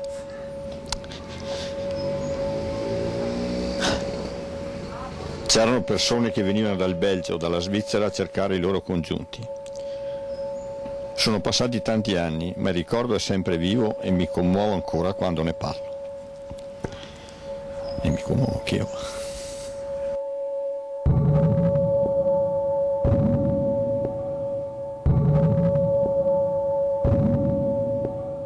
Ho insegnato per 3 anni in prima elementare e quindi quando parlo dei bambini e penso a tutti i bambini della scuola di Longarone che sono morti, ma soprattutto penso anche in questi giorni che sono venuti qua a ricordarcelo, a quei pochi, una trentina di bambini sopravvissuti, qual è stata la loro vita. Nel mio piccolo, umilmente, come rappresentante di quel pezzo di Stato, vi chiedo scusa. Parole bellissime, soprattutto quella detta da Gabrielli, il capo della protezione civile, però rimangono sempre parole. Noi siamo stanchi di parole vuote. Parole che al momento sono belle, ti riempiono il cuore, ti danno un minimo di, chiamiamolo, sicurezza. Però poi nella realtà queste parole rimangono parole, non si passa mai al resto. Cioè, quale sarebbe il resto? Allora, noi abbiamo bisogno dell'aiuto psicologico, noi abbiamo bisogno, ne ha parlato anche Gabrielli, ha detto è arrivato il momento di dare un minimo di sollievo a queste persone, ai sopravvissuti e ai superstiti. Noi ci siamo, sono 50 anni che noi ci siamo. Noi come comitato abbiamo costituito anche per portare avanti questa problematica, perché è indispensabile, abbiamo fatto addirittura un libro sulla psicologia dell'emergenza, il caso Vajont, esclusivamente per questo, perché abbiamo delle problematiche che sono terrificanti. Ce ne dici qualcuna? Cioè tu, se non ricordo male, addirittura non riesci a bere per intero un bicchiere d'acqua? No, in maniera assoluta, faccio il primo sorso, il secondo mi si ferma qua e mi strozzo. Io dormo pochissimo, mi sveglio e mi addormento alle 4 del mattino da 50 anni. Io vorrei vivere all'aperto perché stare al chiuso mi crea problemi. La notte per me non dovrebbe esistere. Difficoltà nel mangiare, nel digerire, nell'avere rapporti, hai paura di attaccarti troppo a qualcuno perché poi qualcuno te lo porta via. Sono tutte cose che ti condizionano la vita in una maniera che è terrificante.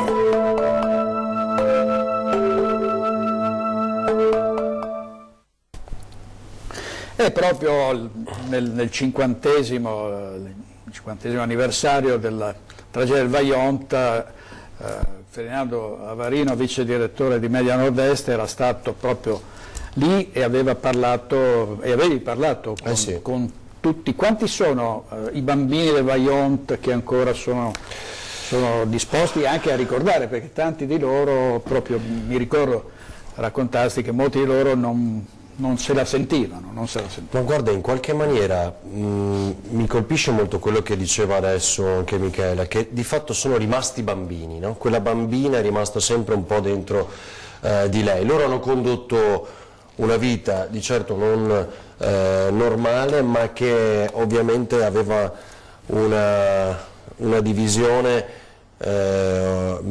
rispetto al prima e quel che poi è stata la vita dopo il Vajont, e quindi inevitabilmente tutto questo è rimasto dentro di loro. Si sono trovati senza genitori, si sono trovati senza papà e mamma, senza parenti. Molti ovviamente hanno vissuto questa che è una tragedia in una immensa tragedia che ha vissuto non solo quella terra ma inevitabilmente il nostro paese. Poi chiaramente è stata anche una delle prime, dei primi grandi drammi che si è potuto documentare non immediatamente con le immagini, ma insomma poco dopo, perché i tempi, forse più con il terremoto del Friuli, abbiamo avuto le immagini in modo quasi tempestivo, in tempi rapidi, ma è chiaro che quando si è visto quello che è stato il Vajont, con quei racconti, con quel sassolino finito in un bicchiere d'acqua, l'acqua è finita sulla tovaglia, come raccontavano i grandi cronisti di un tempo, Pansa che scriveva vi scrivo da un paese che non c'è più, cioè quella cronaca di un tempo che abbiamo più letto che visto. Poi Tina Merlin, no? Ricordiamo che era stata così inascoltata, aveva lanciato allarme sull'Unità, il suo giornale, molto criticate. Poi hanno cercato in tutte le maniere di evitare che lei potesse scrivere, esatto, no? Perché scriveva quello che poi di fatto è successo. Ricordava giustamente Marta che per chi vive perché oggi per esempio Mauro Corona lancia un appello perché si riformi la forestale, che non c'è più, no? Fusa poi con i carabinieri, diventati carabinieri forestali, perché è importante che ci siano persone che conoscono il proprio luogo, che abbiano una specificità e quella specificità sia valorizzata e ascoltata.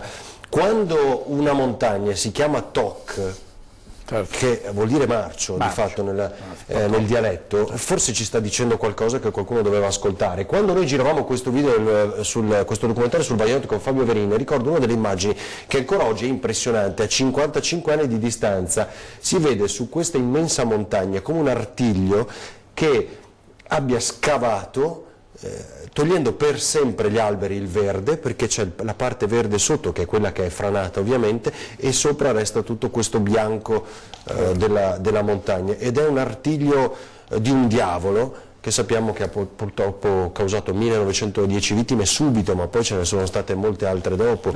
Chi è morto di crepacuore, perché ce lo ricordavano i sopravvissuti. E quando noi raccontavamo l'alluvione del 2010 o del 2018, quando gli anziani residenti, non solo i barcaioli che stanno lungo i fiumi, ma ci dicevano questa via si chiama via Acquette per un motivo, questa via si chiama via Bassa, via Laguna, per un motivo, cioè perché storicamente era una zona che andava sotto, cioè che veniva allagata, e quindi se oggi ci andiamo a costruire delle case o c'è una prevenzione o finirà sempre sotto. E mi ricordo nelle varie province, insomma, in particolar modo Padova ovviamente, che poi seguivamo allora insieme a Vicenza, quando c'è una via che si chiama via Quette, il motivo è perché nei decenni del passato era una via che finiva sempre sotto.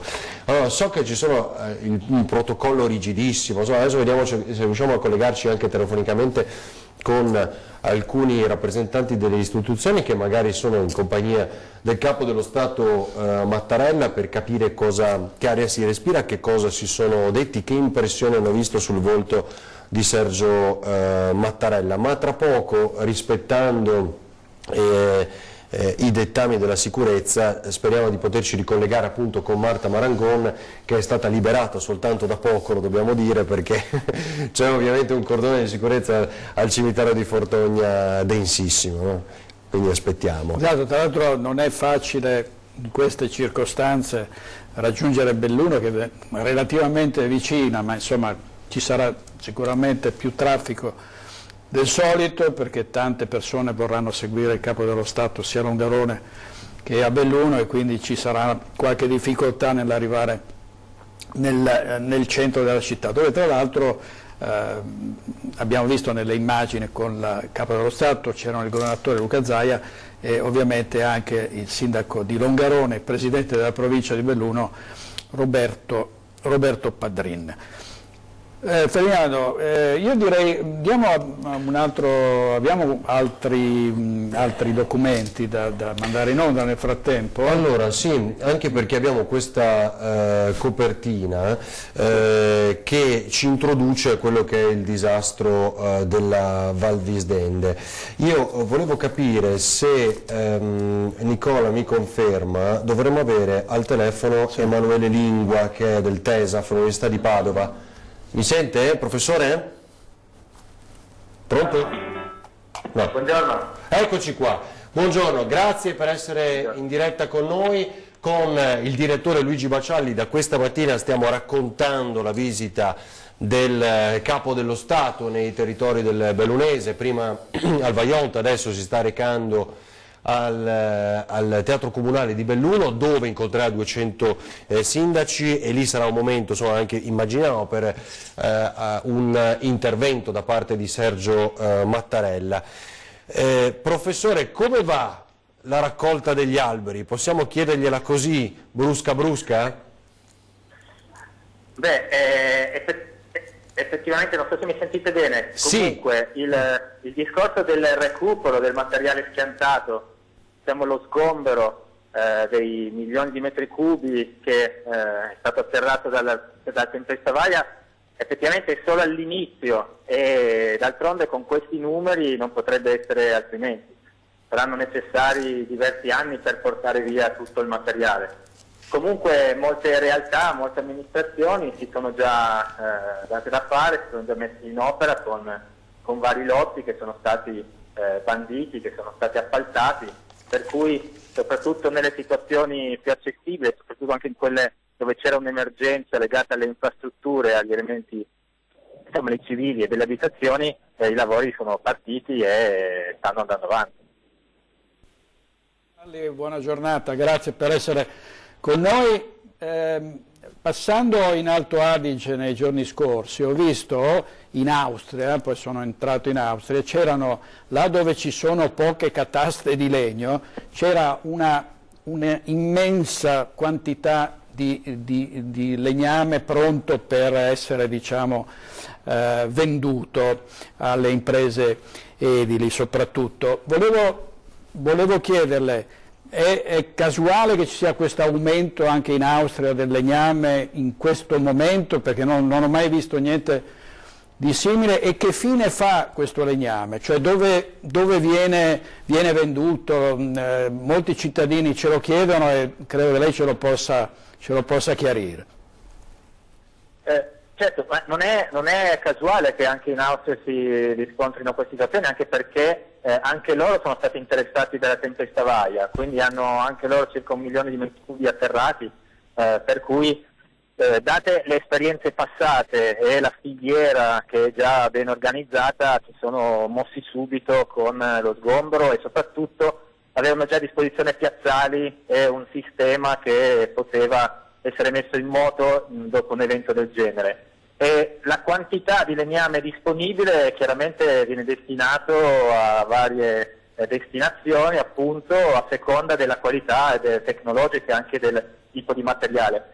In gran parte è materiale che è del tutto simile a quello che si ottiene dalle normali utilizzazioni, qualora non ci siano state delle fratture interne, per cui utilizzabile per palleria, per fare tavole, quindi soprattutto per l'edilizia.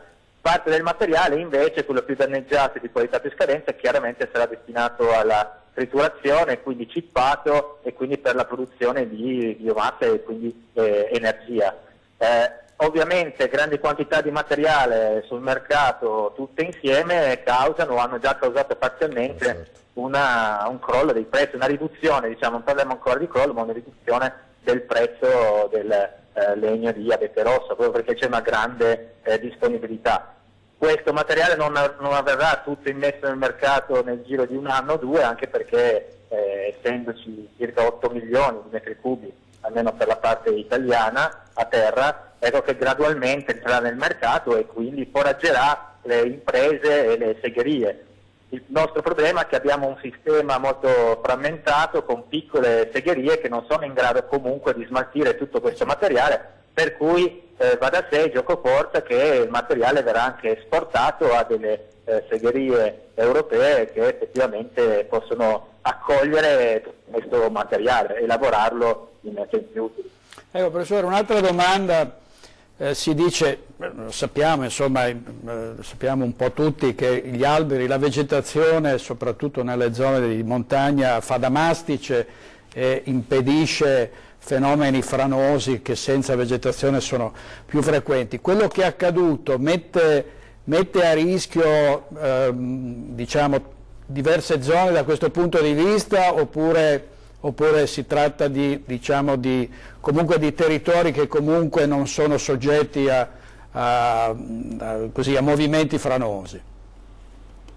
Allora, è chiaro che la copertura forestale svolge un ruolo fondamentale nel prevenire questi fenomeni gravitativi di dissesto come frane, cadutamassi e eventualmente anche valanghe. È chiaro che non dobbiamo generalizzare, per cui non tutti i siti erano a rischio prima e ne lo sono adesso, e soprattutto dipende dal fenomeno che andiamo, quindi dal pericolo naturale che andiamo ad indagare o che vogliamo mitigare o eliminare, dobbiamo vedere che cosa succederà adesso.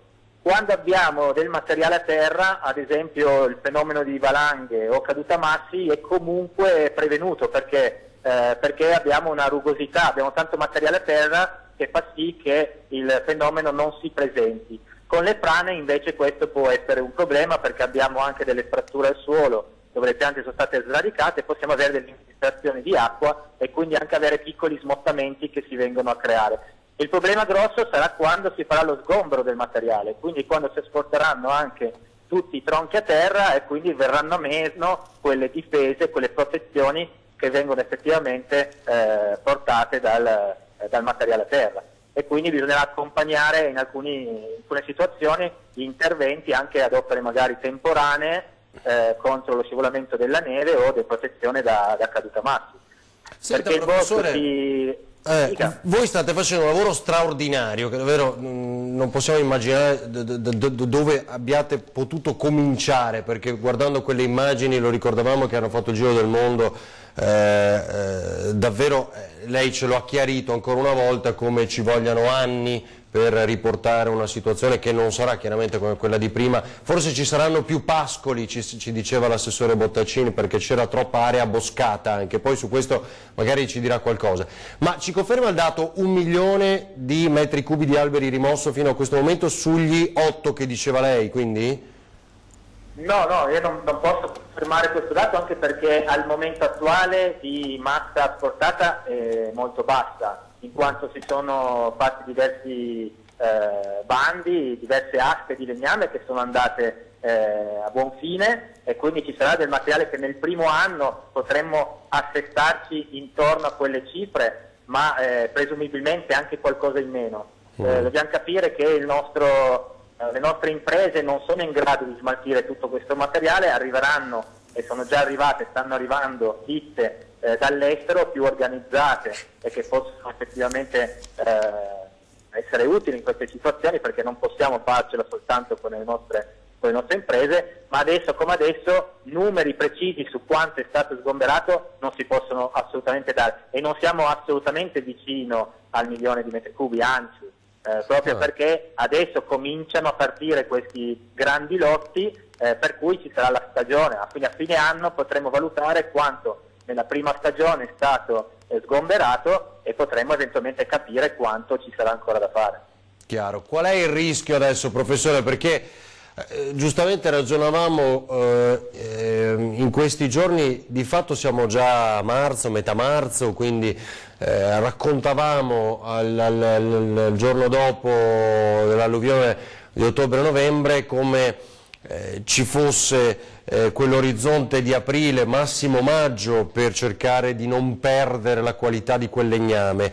Da questo punto di vista cosa ci può dire? Dunque, in che condizioni è, quanto può resistere, quale pericolo corre?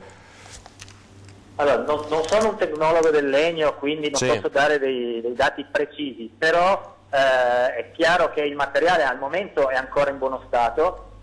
Quando si comincerà a tagliare e sgomberare, si dovranno magari accatastare e si dovrà fare in modo che questo materiale non peggiori, quindi bagnandolo, coprendolo con dei teri. Ci sono vari sistemi che adesso si stanno studiando, e il problema grosso sarà invece legato all'attacco di bostrico, che effettivamente nelle prossime stagioni potrà essere un problema, soprattutto anche con le piante che sono ancora in piedi. Per questo abbiamo ancora margine di un paio d'anni, ecco, prima che le popolazioni effettivamente raggiungano delle situazioni critiche, e bisognerà vedere come andrà effettivamente questa stagione.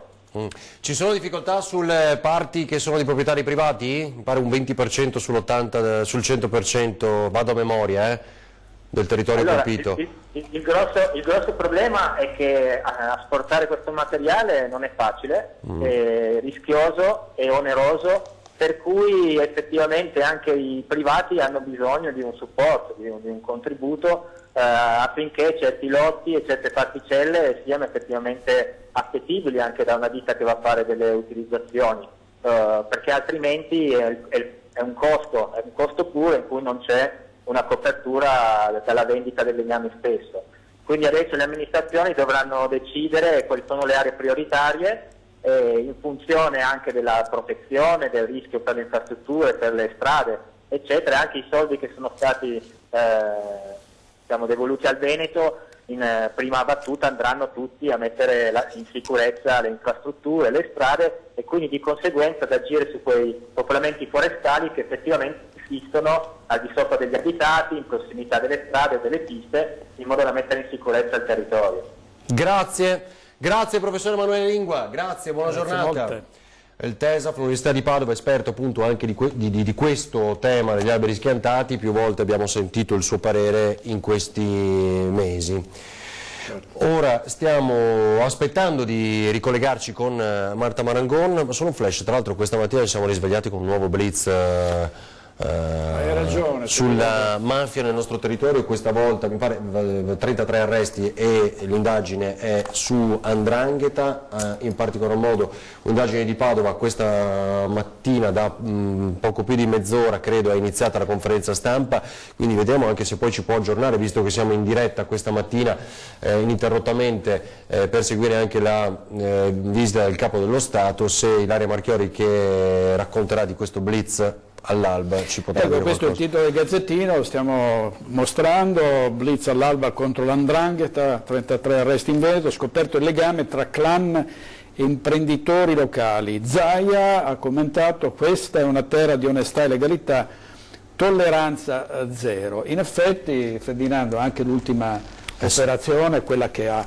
portato poi alle dimissioni del sindaco di Eraclea, all'arresto del sindaco di Eraclea soprattutto per accusato di voto di scambio, è qualcosa di inedito rispetto a un'organizzazione criminale che qui si dice da più di 20 anni, no? Non è un fenomeno di oggi. E che abbiano suddiviso il territorio del Veneto tra le diverse mafie, tra l'altro, quindi è radicata. Ci sono problemi ancora nella zona di Eraclea, dove si respira ancora questo clima, ce l'hanno detto molto chiaramente i rappresentanti di Libera, di Avviso Pubblico, la zona di Caorle, di San Donà di Piave, insomma, quindi noi abbiamo seguito molto in queste settimane. Questa volta riguarda l''ndrangheta, quindi di fatto una delle criminalità organizzate più potenti nel mondo, è inutile nasconderlo. Qualche settimana fa si trattava di Camorra, nella zona di Eraclea. Ecco, tra le accuse, dice il Corriere del Veneto nel titolo, dall'usura al sequestro di persona all'estorsione, no? E poi le complicità anche con alcuni imprenditori locali, in base all'indagine si è preso oggi, e proprio l'infiltrazione nei paesi, nei territori della criminalità organizzata, che arriva non con la coppola e il fucile a canne mozze, ma con giacca e cravatta, si presentano spesso alle aziende in difficoltà, riescono ad inserirsi, prestano dei soldi che poi ovviamente e poi chiedono dei tassi spaventosi, per cui poi queste aziende collassano e loro se ne impossessano. Ne svuotavano, no? Questa era già un'inchiesta di qualche anno fa dei carabinieri proprio di Padova, nel momento in cui si cerca per esempio un aiuto e lo si trova, purtroppo qualcuno sbagliando lo cerca e lo trova in queste persone, la soluzione non è poi né l'arricchimento né la sopravvivenza dell'azienda, che anzi viene sottratta sotto i piedi appunto dai mafiosi. Quindi questo blitz all'alba, e lo racconteremo ancora e più diffusamente nel corso del telegiornale delle 12:30. Tra poco ci colleghiamo con Marta Marangon, pare sia riuscita a giungere e a superare i livelli di sicurezza del capo dello Stato Mattarella, che è nel Bellunese, ve lo ricordo, e quindi è arrivato al Teatro Comunale. Tra poco ci colleghiamo, vediamo la copertina sul disastro della Val Visdende, che ricorda un po' quanto avvenuto, e poi ci colleghiamo con Marta Marangon.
Immagini davvero impressionanti, toccanti anche per chi come noi ama questo territorio, però abbiamo scoperto anche novità importanti questa mattina nel corso di questa diretta, cominciata dal nostro direttore Luigi Bacialli, in collegamento anche con Marta Marangona e Federico Cibotto. Allora, con il professore Emanuele Lingu abbiamo scoperto qualche dettaglio in più su chi è deputato all'intervento tramite l'Università di Padova, ricorderete, utilizzando droni, utilizzando il satellite per fare un'analisi di quello che è successo nelle aree colpite dal maltempo e per rialzare un territorio partendo da quella che, lo aveva detto il governatore Luca Zaia, sarà inevitabilmente l'unica polemica che si innescherà per quello che è accaduto in ottobre-novembre 2018, cioè quella degli alberi schiantati. Quindi, in attesa di collegarci con Marta Marangon, direttore, credo che sia già pronto con noi il professore Dal Paus. Se Nicola me lo conferma, credo, professore. Sì, professore, buongiorno. Sì.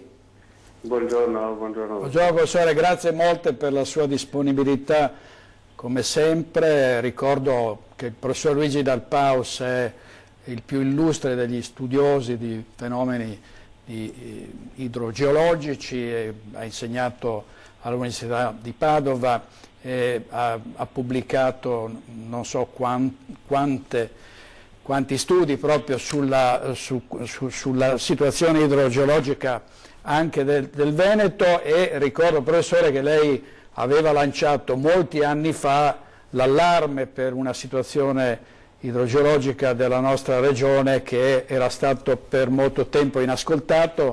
Dopo quello che è accaduto poi in questa regione, ovviamente mi pare che finalmente le abbiano riconosciuto l'attenzione che lei meritava fin da quel tempo. Oggi, da questo punto di vista, la situazione è migliorata, sono stati avviati molti cantieri, molti lavori. Che cosa ci dice complessivamente, professore, in una giornata in cui abbiamo parlato del Vajont e tra poco con la Presidente della Repubblica presente a Belluno per l'ondata del maltempo del novembre scorso?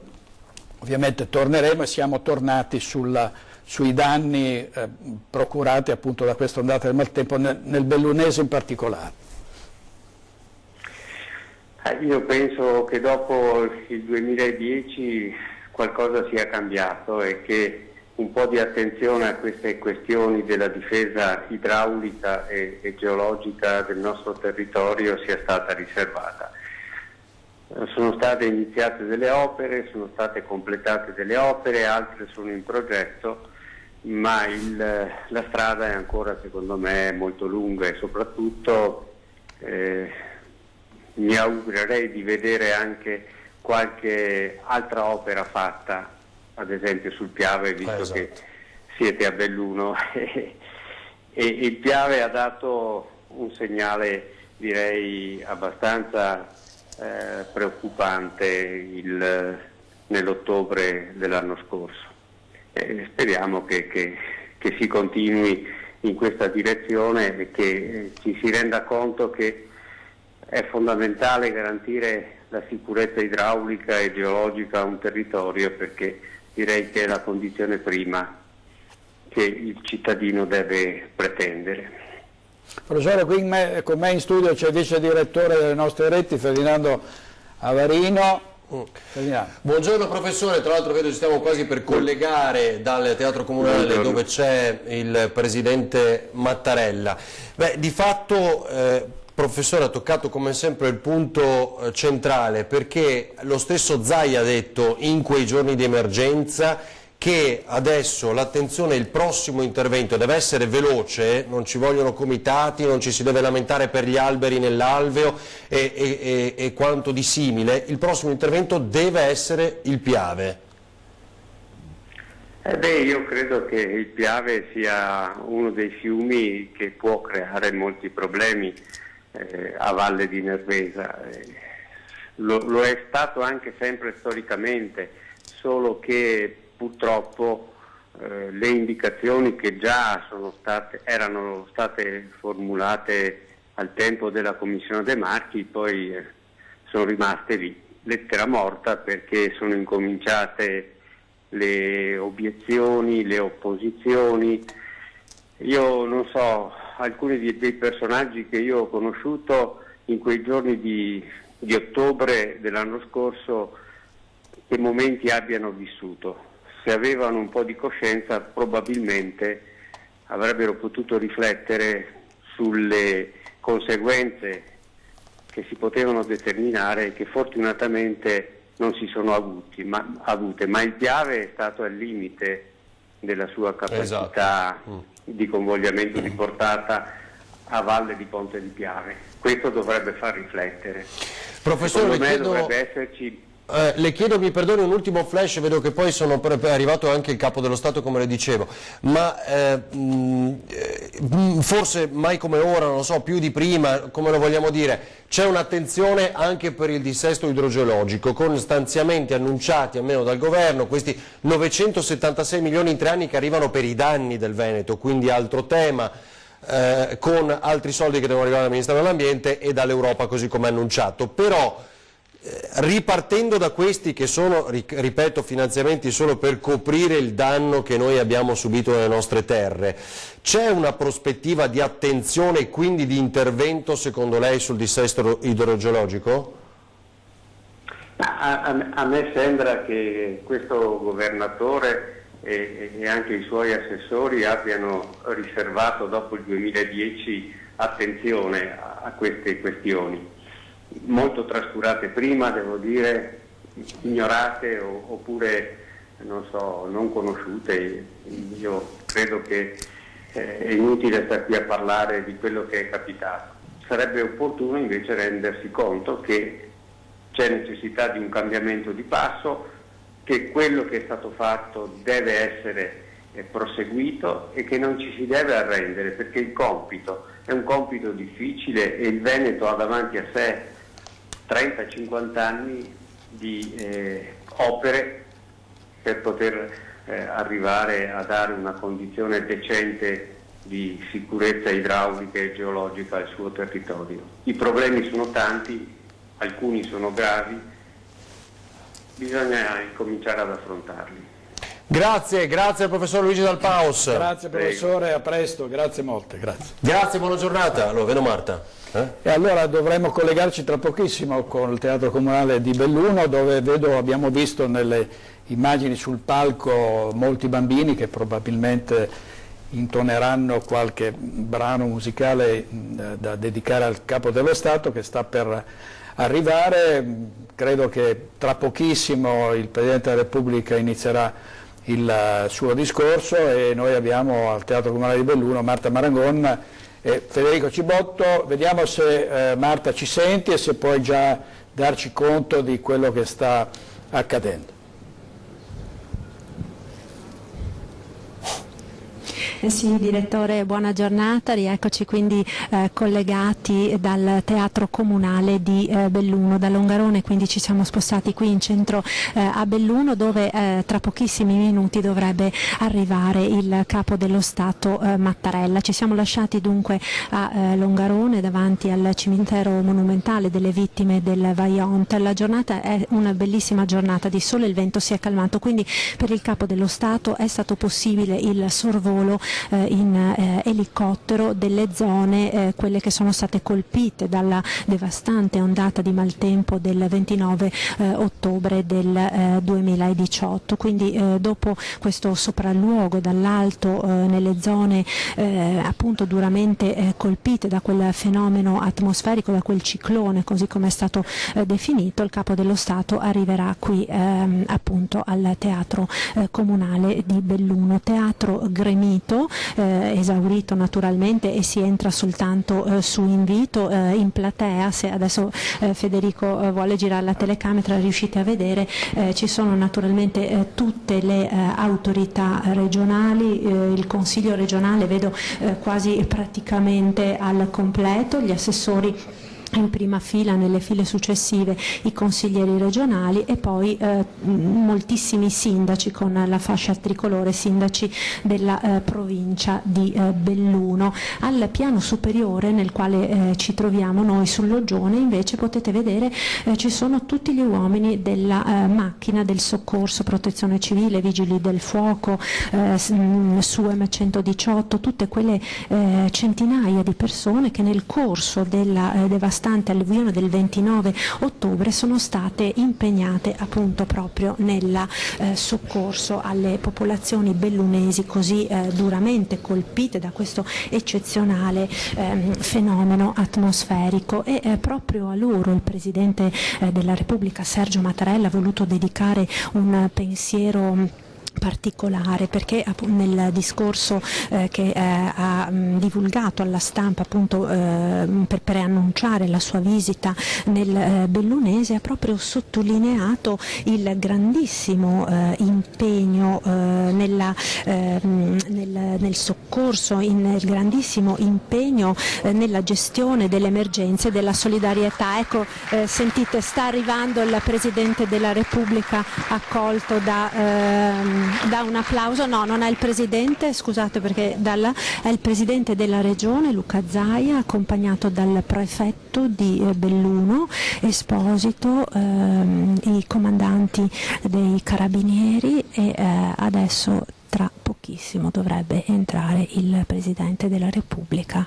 Sergio Mattarella all'esterno. L'avevo riconosciuto in effetti, non so se avete questo davanti a noi adesso dovrebbe essere Giampaolo Bottaccin. Ad accoglierlo ci Avevo riconosciuto anche il sindaco di Ponte San Nicolò, infatti qui c'è Roberto Ciambetti, Presidente del Consiglio regionale, al suo fianco l'onorevole Federico D'Incà del Movimento 5 Stelle, avete intravisto Luca Zaia, tra i sindaci, quindi le molte fasce tricolore nei nostri comuni c'era, l'avevo riconosciuto la prima zoomata di Federico Cibotto, Enrico Rinuncini, quindi sindaco di Ponte San Nicolò, e quindi inevitabilmente, come dicevamo, sono i sindaci colpiti anche dall'alluvione, delle zone colpite dall'alluvione del 2010. Credo stia per sorgere l'applauso per l'ingresso del Capo dello Stato. Adesso vediamo, ci sono moltissime telecamere, telefonini radunati ovviamente nel Teatro Comunale di Belluno, e come ogni situazione di questo tipo il collegamento è un po' complicato. Adesso vediamo di ripristinarlo per aggiornarci, insomma, insieme a Marta Marangon, che è riuscita a entrare appunto perché, nonostante l'accredito è difficoltoso comunque per il sistema di sicurezza. Noi raccontiamo sempre anche il retroscena, perché sembra tutto così semplice, ma come durante l'ottobre-novembre del 2018, in quelle giornate in cui non riuscivamo nemmeno a collegarci con i nostri inviati, vi raccontiamo quello che stiamo vivendo. Fateci sapere che cosa è successo, ma adesso mi ha confermato il sindaco di Ponte San Nicolò, appunto è in sala, quindi ci sono anche i primi cittadini dei comuni colpiti non solo nel 2018, quindi in particolar modo l'area vicentino-bellunese, ma anche del 2010, tanti che abbiamo imparato a conoscere in quelle giornate. Elisa Venturini, sindaco di Salserugo, poi non so se Nicola De Paoli di Maserà, di Padova, c'era Bovolenta, Paesi, no? Veggiano, no? Vicenza comunque, Vicenza, perché c'era anche Vicenza ovviamente col Ponte degli Angeli, gli occhi puntati sul Bacchiglione. Trasformata Vicenza in una specie di Venezia, perché c'era l'acqua alta, no? Sotto addirittura lì davanti al Teatro Olimpico, davanti a Palazzo Chiericatti, no? Una situazione difficilissima, che si è temuto si dovesse ripetere anche quando c'è stata l'ultima ondata di maltempo con forti precipitazioni a Vicenza. Invece, per fortuna, grazie alle opere che sono state messe in campo, bacini di eliminazione, rafforzamento degli argini, si è evitato il peggio. Vediamo se riusciamo a ripristinare il collegamento col Teatro Comunale di Belluno. È entrato da pochissimo il Presidente Zaia e le autorità, c'erano ovviamente il Presidente della provincia di Belluno Roberto Padrini e il Sindaco di Longarone, abbiamo visto anche Roberto Ciambetti, il Sindaco di Belluno che è entrato insieme a Zaia. Il Sindaco di Belluno che è entrato insieme a Zaia, per cui vediamo se riusciamo a seguire, ecco, forse è ripartito il segnale, sentiamo la musica.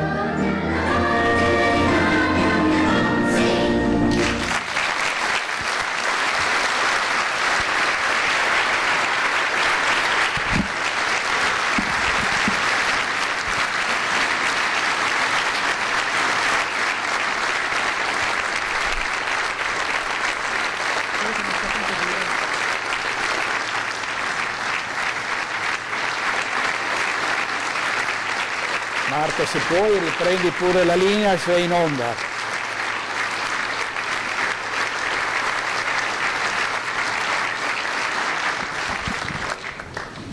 Ha inizio la cerimonia commemorativa dell'alluvione dell'ottobre e novembre 2018.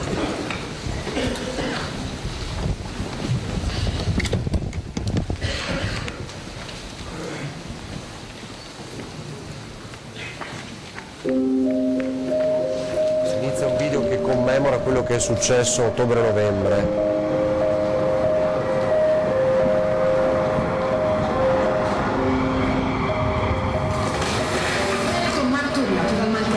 Situazioni davvero terribili. Disastro, hai visto? Il primo piano è andato. È arrivata là? 2,80 m di acqua. Chi sapeva che dovevamo staccare i lampadari e... L'ultima volta che avevo visto un tempo simile era il 4 novembre, però del 1966. Devastazione dell'acqua e del fango. L'acqua ha scavato sotto e poi l'edificio in un attimo ha volato giù da un'idea, hai visto una cosa?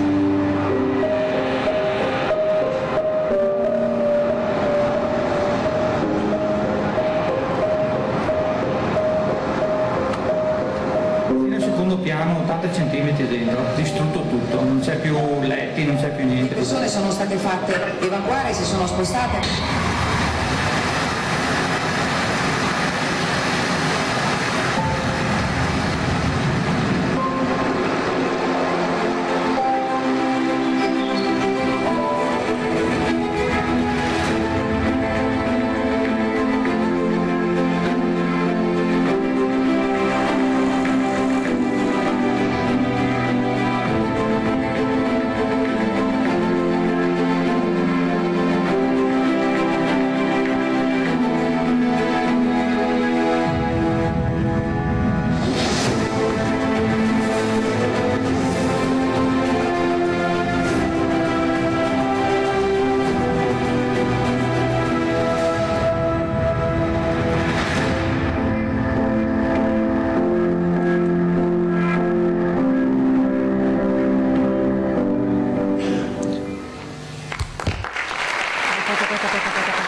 Prende la parola il sindaco del comune di Belluno, signor Jacopo Massaro.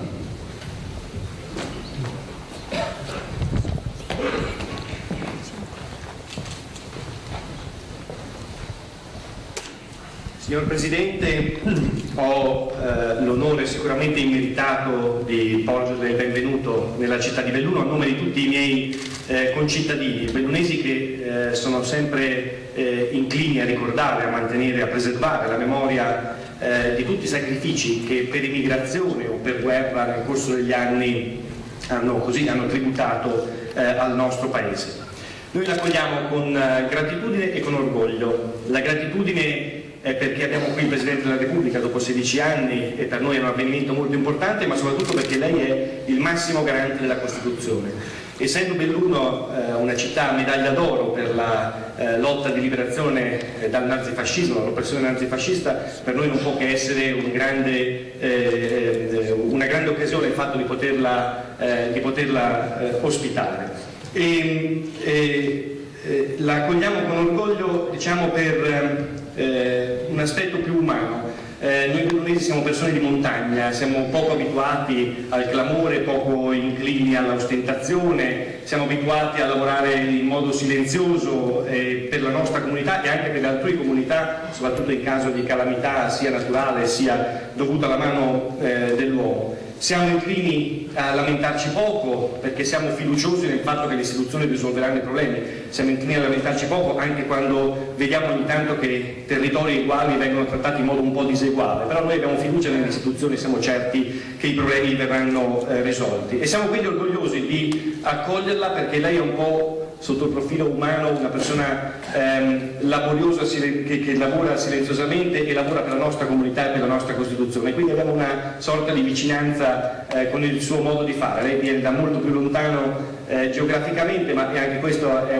sicuramente un aspetto qualificante per noi il fatto di sentirci molto vicini a lei anche come profilo umano, lei che viene da così lontano, e questo ci dice molto anche sul fatto che l'Italia è sicuramente una ed è indivisibile. Lei ha trovato tanti bambini qua fuori ad accoglierla, ne troverà ancora sul palco sia bambini sia ragazzi, perché noi abbiamo cercato di fare in modo che loro fossero il perno di questa giornata, fossero centrali, perché Belluno è una città accogliente, è una città inclusiva, ma è una città soprattutto che guarda al futuro. Noi impariamo molto dalla nostra storia, ma guardiamo sempre al futuro e cerchiamo di costruire il futuro. Lo facciamo quindi mettendo al centro dell'attenzione i nostri bambini, che non amiamo chiamare cittadini del futuro. Per noi sono cittadini oggi, hanno le loro legittime aspettative, hanno i loro diritti, hanno le loro responsabilità e doveri, seppur commisurati ovviamente alla loro età. E noi abbiamo lavorato molto in questi anni sull'educazione, al rispetto dei beni comuni, alla vita, alla dignità umana, ma anche al rispetto e all'attenzione delle istituzioni. E quindi è un doppio ringraziamento il mio, perché la sua presenza oggi rappresenta di fatto un esempio assolutamente tangibile per tutti i nostri ragazzi della presenza dello Stato nella sua massima autorità. E poi ci fa piacere perché sicuramente questo rappresenterà per loro oggi un ricordo indelebile, il ricordo indelebile in cui da bambini, dopo essere stati educati alle nostre istituzioni, hanno potuto vedere e magari ascoltare il capo dello Stato. Ecco, io ringrazio tutti i presenti, ovviamente che sono numerosissimi, tantissimi colleghi, tutte le autorità, ringrazio la Regione Veneto per averli invitato, ringrazio ancora una volta tutti i volontari che ci hanno aiutati e continuano ad aiutarci quotidianamente nel risolvere i nostri problemi derivati dalla tempesta Vaia. Ringrazio tutti i nostri concittadini che sono fuori, che ci tenevano a vedere il nostro Presidente della Repubblica e ad accoglierlo calorosamente. Ringrazio i bambini ed i ragazzi e soprattutto le maestre e le insegnanti che tanto ci stanno aiutando in questo periodo. E quindi benvenuto Presidente, e viva l'Italia e viva la Costituzione repubblicana.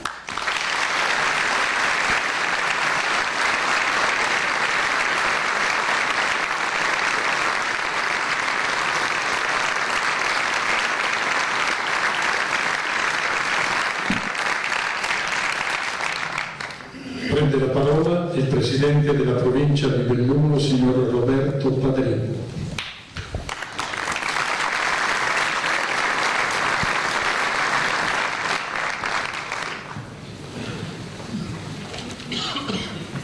Buongiorno a tutti.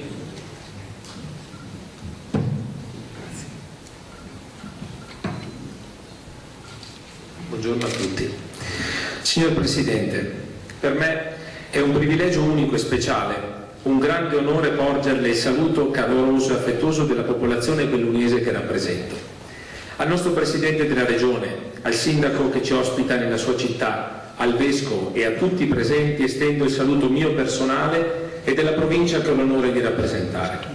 Siamo qui oggi perché 4 mesi fa eventi atmosferici imprevedibili hanno devastato questo territorio montano, recando danni incalcolabili e timori inusuali agli abitanti dell'intera provincia di Belluno. Le immagini dei nostri boschi, delle strade, dei fiumi sono ancora scolpite nelle nostre menti e nei nostri cuori. Ecco perché il mio primo pensiero va a Sandro Pompolani, deceduto all'interno della propria auto a Feltre, sulla quale cadde un albero travolto dalla furia del vento, a Ennio Piccolin, inghiottito dalle acque del torrente Focobon, e a Valeria Lorenzini, colpita da un tronco.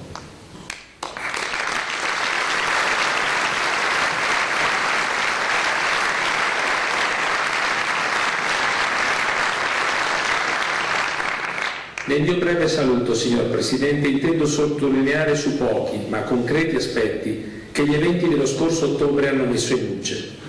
L'imponderabilità della pianificazione territoriale a fronte di un nuovo avversario, i mutamenti climatici che stanno cambiando il nostro pianeta, la fragilità dei territori montani in particolare che collassando trascinano senza scampo le aree della pianura ed i relativi insediamenti urbani e produttivi, l'urgenza sempre più pressante di politiche specifiche per la montagna, partendo dagli stati generali della montagna da poco insediati, che non dovranno limitarsi ad un momento di confronto ma concretizzarsi in azioni puntuali ed efficaci. Poco fa siamo stati al cimitero monumentale delle vittime del Vajont di Fortogna, il luogo della memoria, dove riposano le vittime innocenti di una tragedia che si doveva evitare. L'incontro con i superstiti, i sopravvissuti, ha voluto testimoniare che questo Paese non dimentica e che non siamo soli nel dolore. La sua presenza, Presidente, è sempre un significativo richiamo alla responsabilità di tutte le istituzioni affinché simili eventi non debbano ripetersi. Esso rappresenta un atto di omaggio alle vittime e alle loro famiglie, ma allo stesso tempo valorizza quell'ineguagliabile patrimonio di solidarietà che sbocciò tra le genti d'Italia e la popolazione colpita dalla tragedia. Quell'omaggio, riconosciuto anche dal Parlamento italiano il 9 ottobre, con l'istituzione della Giornata Nazionale della Memoria dei disastri naturali e industriali causati dall'incuria dell'uomo, che chiediamo possa diventare veramente un monito universale. Oggi, al Capo dello Stato, all'uomo Sergio Mattarella, rendiamo il più sentito ringraziamento per questa visita, segno di vicinanza e profonda solidarietà ad una provincia fragile, ma con una straordinaria dignità, che nell'ottobre scorso ha tradotto in realtà, forse per la prima volta dopo quasi 56 anni dal Vajont, una lezione a questo territorio, insegnando qualcosa di importante. Si è cominciato a fare prevenzione seriamente, e allora ecco che mi corre l'obbligo davanti a lei, signor Presidente, ringraziare quanti si sono prodigati in quelle giornate così drammatiche a compiere delle scelte difficili, ma di grande responsabilità, che hanno contribuito a salvare quelle vite umane che il Vajont invece si è portato via. Il nostro prefetto, l'unità di crisi coordinata dalla Regione Veneto, le forze dell'ordine di ogni genere e grado, i nostri instancabili vigili del fuoco, l'esercito, la protezione civile nazionale e locale, il mondo del volontariato, i miei colleghi sindaci, tutti insieme abbiamo contribuito ad evitare che questo disastro si trasformasse in tragedia. A tutti loro va il nostro più grande grazie. A tutte queste persone che si sono prodigate con abnegazione insieme ai cittadini bellunesi e delle altre province colpite del Veneto a rialzarsi il giorno dopo, dimostrando al Paese una straordinaria forza di volontà che da sempre contraddistingue la nostra Italia e che non ha uguali quando si tratta di correre in soccorso a chi ha bisogno. Sono questi i valori che ci devono rendere orgogliosi e che dobbiamo trasmettere ai nostri giovani affinché comprendano cosa significhi aiutare il prossimo. Questa nostra provincia ha dimostrato una volta di più la propria fragilità, che ne ha minato la bellezza incontaminata di un territorio, parte del quale, lo abbiamo visto prima, è stato riconosciuto dall'UNESCO patrimonio dell'umanità. Una provincia che ha trovato tante mani pronte a farla ripartire, e oggi siamo qui a dirle, caro Presidente, grazie di esserci. Grazie di esserci vicino, come ci sono vicine le istituzioni pronte a stanziare risorse preziose per la ricostruzione. Ma da qui, anche oggi, non mi stanco di invocare l'attenzione verso la sicurezza dei territori in cui viviamo, affinché non ci si debba trovare ancora a declinare altri dolori per superficialità, omissioni, se non addirittura spregiudicatezza. Non possiamo permetterci di rimanere impotenti spettatori di tragedie che tolgono i figli alle proprie madri e madri ai propri figli. Ecco perché è necessario rafforzare l'autonomia specifica, le funzioni proprie e la possibilità di autogoverno di una provincia totalmente montana di confine, che deve poter gestire con responsabilità i bisogni peculiari e le risorse ambientali del proprio territorio, contando ovviamente anche sul supporto mirato di Regione, che da sempre sosteniamo con forza nel suo percorso autonomistico, e dello Stato. Vado a concludere appellandomi alla sensibilità del Presidente della Repubblica affinché, presa visione delle problematiche esposte in questa sede, si erga a garante, quale egli è, vigili ed accompagni le nostre richieste di attenzione verso territori che non chiedono meramente interventi finanziari oltre al dovuto, ma anzitutto libertà di governo, nel segno della conoscenza, del senso di responsabilità e nella visione di sviluppo che hanno sempre dimostrato. La ringrazio a nome di tutti gli amministratori locali e qui sono tanti davvero, dei cittadini che avrebbero desiderato ringraziarla uno ad uno, degli operatori economici e delle forze sociali bellunesi per l'attenzione dedicata alla montagna e alle sue genti e soprattutto per questa straordinaria sua presenza. Grazie Presidente.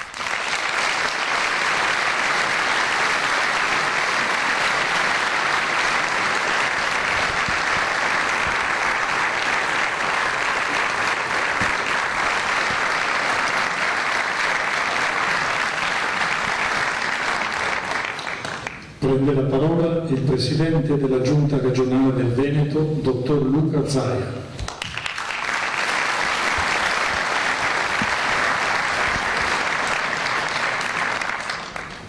Grazie. Buongiorno a tutti. Caro Presidente, benvenuto.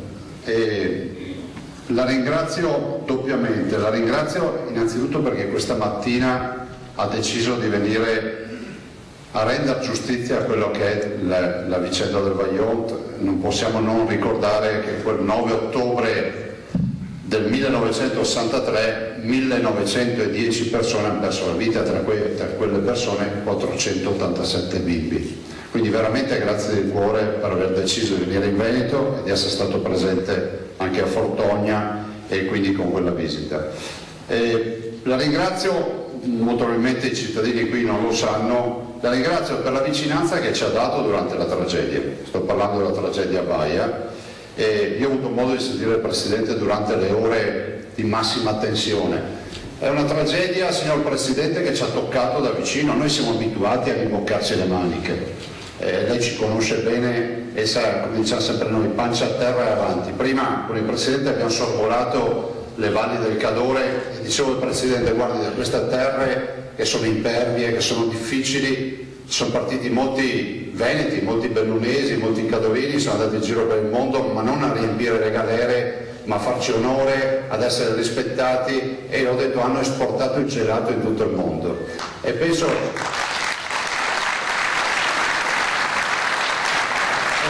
questo per noi sia un motivo di soddisfazione. Quando tu vai in Germania e ti dicono i gelatieri veneti danno lavoro a 22.000 persone in Germania, tu dici beh, insomma, sono gente per bene.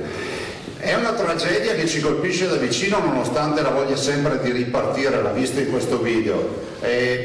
Cerchiamo di inquadrare questa tragedia. 100.000 ettari di bosco coinvolti, dei quali 28.000, lei questa mattina ha visto la devastazione in quei monti, 28.000 ettari non ci sono più. Ricordiamo che questa tragedia non tocca solo la provincia di Belluno, ma parte dal Vicentino con l'altopiano di Asiago per toccare il Cadore, l'Agordino e poi finire nel Comelico, ma tocca anche delle parti della pianura. Prima abbiamo visto il fiume Piave e quello che è accaduto, 2000 metri cubi al secondo, più del 66 di acqua passata. 1.769 milioni di euro di danni, 208 comuni colpiti. Mi lasci, signor Presidente, ringraziare gli angeli, cioè i veri eroi di questa tragedia, ovvero tutti i sindaci. Grazie di cuore.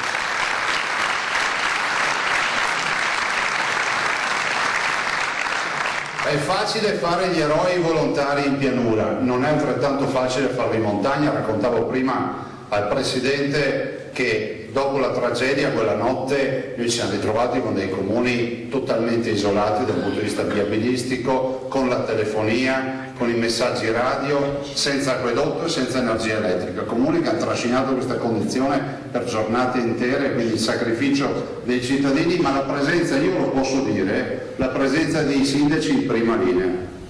I sindaci sono dei veri capomastri, quindi grazie di cuore.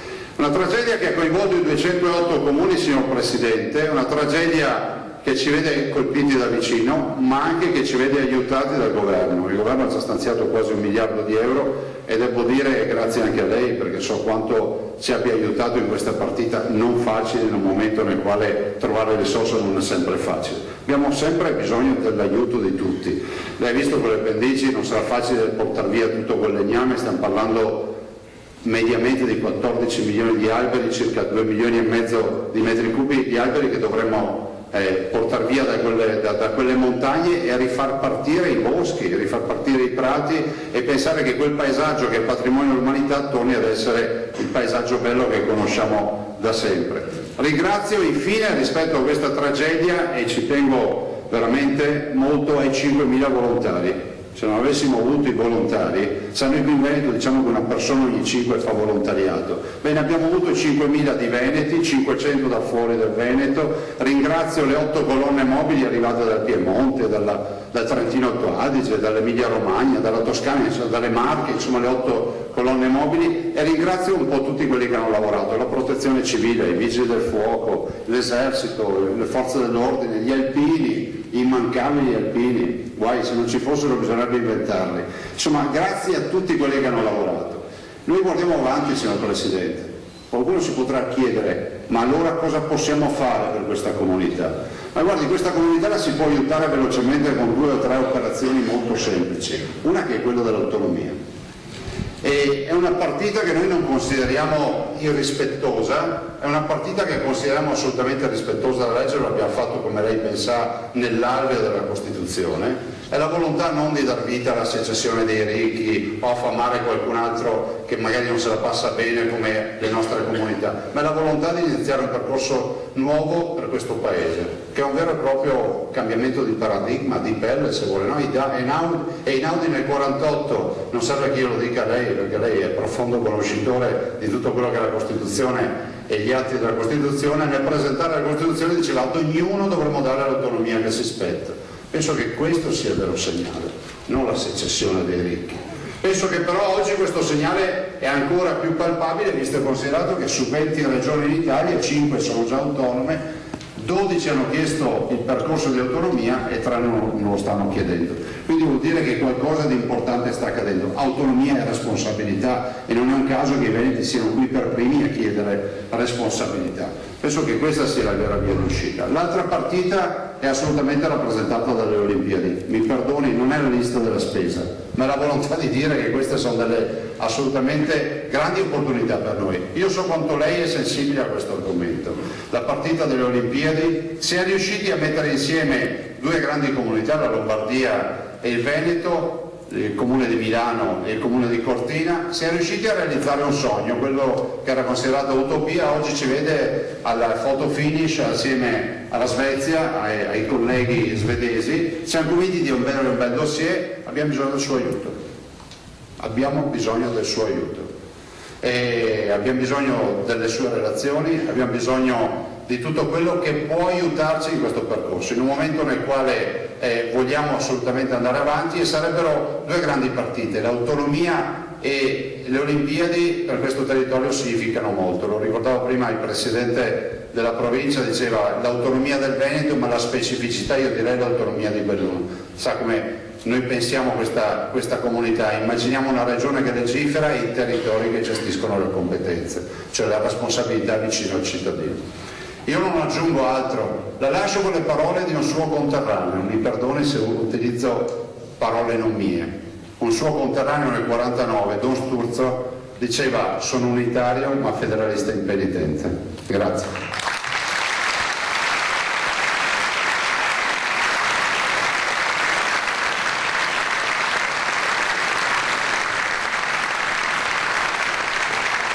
Allora, avete ascoltato il discorso del Presidente Luca Zaia, dovrebbe partire in questo momento il nostro telegiornale, ovviamente ora parla il Capo dello Stato e quindi slittiamo di qualche minuto la partenza del TG. Ci ricolleghiamo col Teatro Comunale di Belluno, dove stanno mandando un altro video brevissimo sulla devastazione del territorio.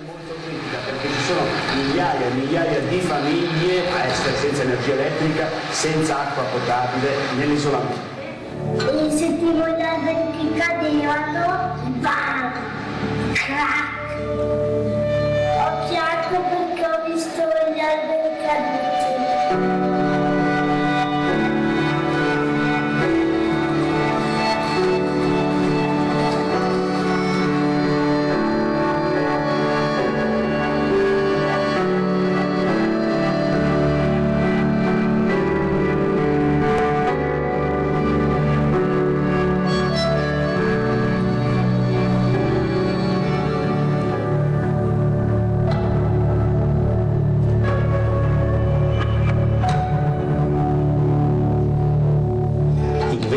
forte ha distrutto una quantità di alberi enormi che alla fine sono andati a finire banalmente sui cavi elettrici, abbattendo di fatto piloni e tralicci in acciaio di grandi dimensioni, ma schiacciandoli e distruggendoli completamente. Sarà un inverno duro per tanti in questo senso, perché sopravvivere con il gruppo elettrogeno, seppure di grandi dimensioni e per i paesi o frazioni intere, non sarà un problema semplice: neve, freddo, gasolio che magari non funziona, ricariche che devono essere fatte in tempi idonei. Può darsi che qualcuno passi anche dei momenti abbastanza impegnativi durante questo inverno.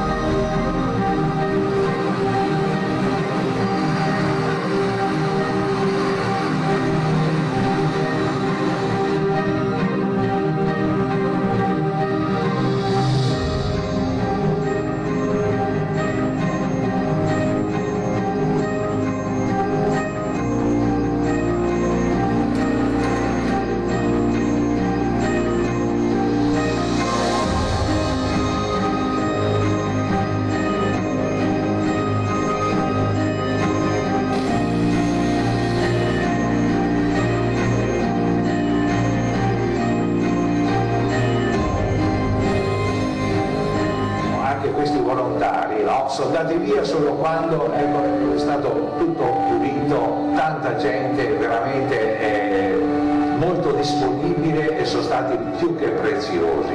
Questa bontà che c'è ed è viva, soprattutto in queste anche situazioni così di disagio, emerge sempre, sempre, e questo fa ben sperare. Anno dopo anno, crescendo in questo mondo, in balia degli eventi e del tempo, pochi vi staranno vicino, pochi vi abbracceranno. Non abbiate paura di piegarvi al mondo, di spezzarvi o cadere. La forza della vita vi farà rinascere. Lasciate con tolleranza lavorare il tempo. Come bambini in gioco, camminate con lui e da piccolo albero tornerete a germogliare foresta.